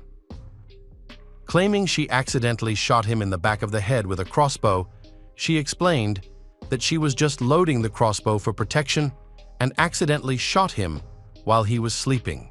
Surprisingly, the police believed her story of an accident, and Stephen likely supported her claim, thinking his wife would never intentionally harm him. However, on August 29, 2018, Lana confessed that Stephen's death was not an accident and that she had intentionally killed him to stop him from abusing her. The investigators still believed there was more to the story. The circumstances of the crime scene in Stephen's bedroom led detectives to a specific conclusion. It was evident that Lana had been gradually poisoning him over several days to determine how long it would take to kill him. Specifically, while he spent 3 days in bed feeling dizzy, she was experimenting with the right dosage of poison. And on the 3rd day, she succeeded. Additionally, regarding Stephen's missing mobile phone, detectives suspected that Lana had thrown it into Lake Wylie to prevent him from calling for help when he was unable to move in bed. York County Police arrested Lana Clayton after a thorough investigation based on her confession, which took several days to evaluate. During this time, Lana attempted to harm herself by taking pills and turning on the gas in her home. Fortunately, a neighbor checked on her and discovered the situation. She was quickly taken to the hospital and survived. A few days later, she was officially arrested and charged with murder once it became clear that Lana had killed Stephen. His family began to reflect on the past few years of his marriage. Questioning whether Lana had been planning the murder for a long time, they speculated that their move to South Carolina was deliberate. Considering that state law stipulates a spouse inherits everything if their partner dies without a will, they also remembered that Stephen had experienced unexplained health issues intermittently over several months, and even the best doctors could not help him. On January 17, 2020, Lana pleaded guilty to involuntary manslaughter and tampering with food and drugs. She maintains that she did not intend to kill her husband. The prosecutor described the case as one of the worst in York County's history, according to the prosecution. Lana administered eye drops to Stephen over several days at their home on Lake Wylie and ignored him as he was dying, even throwing his phone into the lake to prevent him from calling for help. Authorities suggest her motive was financial, and she even burned a will. Lana's lawyer argued that she had been a victim of lifelong abuse and suffered from post-traumatic stress disorder, which developed during her marriage to Stephen after a jury deliberated.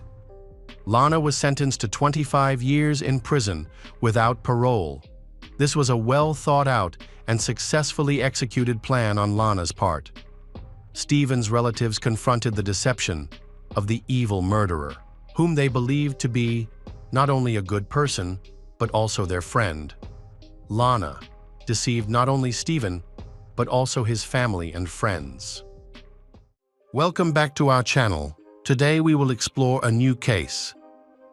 The case of Mike and Missy McIvor. During a tropical storm in the Florida Keys, Missy McIvor and Mike were murdered in their home. Missy was 9 months pregnant at the time, which made the case especially heartbreaking, not only for the police investigating, but also for the entire state of Florida today. We explore this shocking murder. Susan Michelle Emil, also known as Missy, was born on July 24, 1962, in Titusville, Pennsylvania. From a young age, she had the ability to draw others in. She had a warm smile, a caring nature, and a kind heart. Missy had a deep love for children, which she pursued by becoming an elementary school teacher, a dream she cherished and worked hard to achieve. Mike McIvor was born on April 15, 1961, in Cincinnati, Ohio. His parents had a deep passion for airplanes, a relatively new invention at the time. His mother worked as a flight attendant, while his father was an airline captain for Mike's family. Airplanes were not only a source of income, but also a shared love. Many childhood photos show Mike disassembling and reassembling planes with his family. Mike pursued his passion from childhood all the way to his career and eventually became a professional pilot. In 1987, he met a girl named Missy, and he fell in love with her immediately. They first laid eyes on each other at a nightclub and talked non-stop all night. They felt like they were destined to be together. So they decided to start a serious relationship. 2 years later, Mike and Missy moved to Key Largo, where they bought a spacious house. In May 1990, they got married in a small ceremony in their backyard. Everyone who witnessed their marriage agreed that they were a perfect couple. Mike was healthy and successful, while Missy was beautiful, caring, and kind. They were both good people and had the potential to be wonderful parents. In January 1991, Missy found out she was pregnant. They began converting the living room into a nursery and were excited to plan every detail for their first child. The tropical storm hit the area in late August. Bringing heavy rains and strong winds, Mike and Missy attended Lamaze classes together. They had chosen a name for their child and were looking forward to Missy giving birth naturally as soon as class ended. The sky darkened with ominous clouds, and lightning flashed in the distance. That Lamaze class would be the last time anyone saw Missy and Mike alive. The storm hit on the night of August 21st, and after it passed, everyone returned to their normal routines. Children began arriving at Key Largo Elementary School, and teachers discussed the terrible storm that had just occurred. However, Missy did not show up for work that day whenever she took a day off. She always called ahead to avoid worrying her students. Demonstrating her dedication to her job, Missy's absence was not only unusual, but also alarming. Worried, her colleagues called Missy's home, but no one answered. They continued to call Mike's sister, Sharon, to inquire about the situation after hearing the news. But Sharon called Missy's home, but no one answered her either. She tried again, but still, no one picked up. Strangely, even Mike and Missy's answering machine was not working. Sharon informed Missy's colleagues that she was unable to contact her, prompting them to visit Missy and Mike's home. The door was locked, and all the curtains were drawn except for one, which was only partially open, allowing the colleagues to catch a glimpse of the living room. They were shocked to find a person lying motionless on the floor. With only the person's feet visible, her colleagues felt worried. After witnessing such a disturbing scene through the window, Missy's neighbor then noticed something unusual and decided to check it out. When Missy's colleagues informed him about the situation inside the house, feeling that something was wrong, the neighbor decided to break down the door. When they entered the house, they found Mike lying on his back on the floor, his arms and legs spread out. His head was wrapped in tape. His mouth was also covered with tape, and white socks were placed in front of him. Shocked, they quickly called the police to report the incident. The police arrived promptly to investigate the scene. While searching the house, they found a shoe print on Mike's throat and a metal bar in the kitchen. The police believe the metal bar was the murder weapon and that the killer may have stomped on Mike's throat before killing him in the master bedroom. Missy's body was found. Her wrists were tied to her ankles with what appeared to be a clothesline, and a tie was wrapped tightly around her neck. 2 pieces of tape covered her eyes.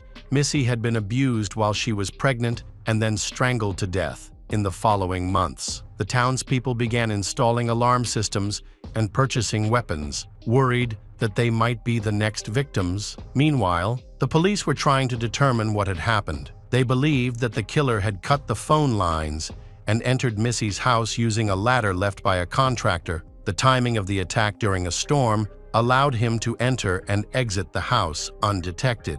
Interestingly, the killer only had a metal bar with him and used items found in the house to tie up his victims, suggesting that he was experienced. DNA was collected from the crime scene, including semen samples found on various parts of Missy's body. The results of the autopsy confirmed that both Mike and Missy died from strangulation. Mike suffered injuries from being struck with the metal bar, but he also had severe bruising on his abdomen, indicating that he had been kicked in the stomach.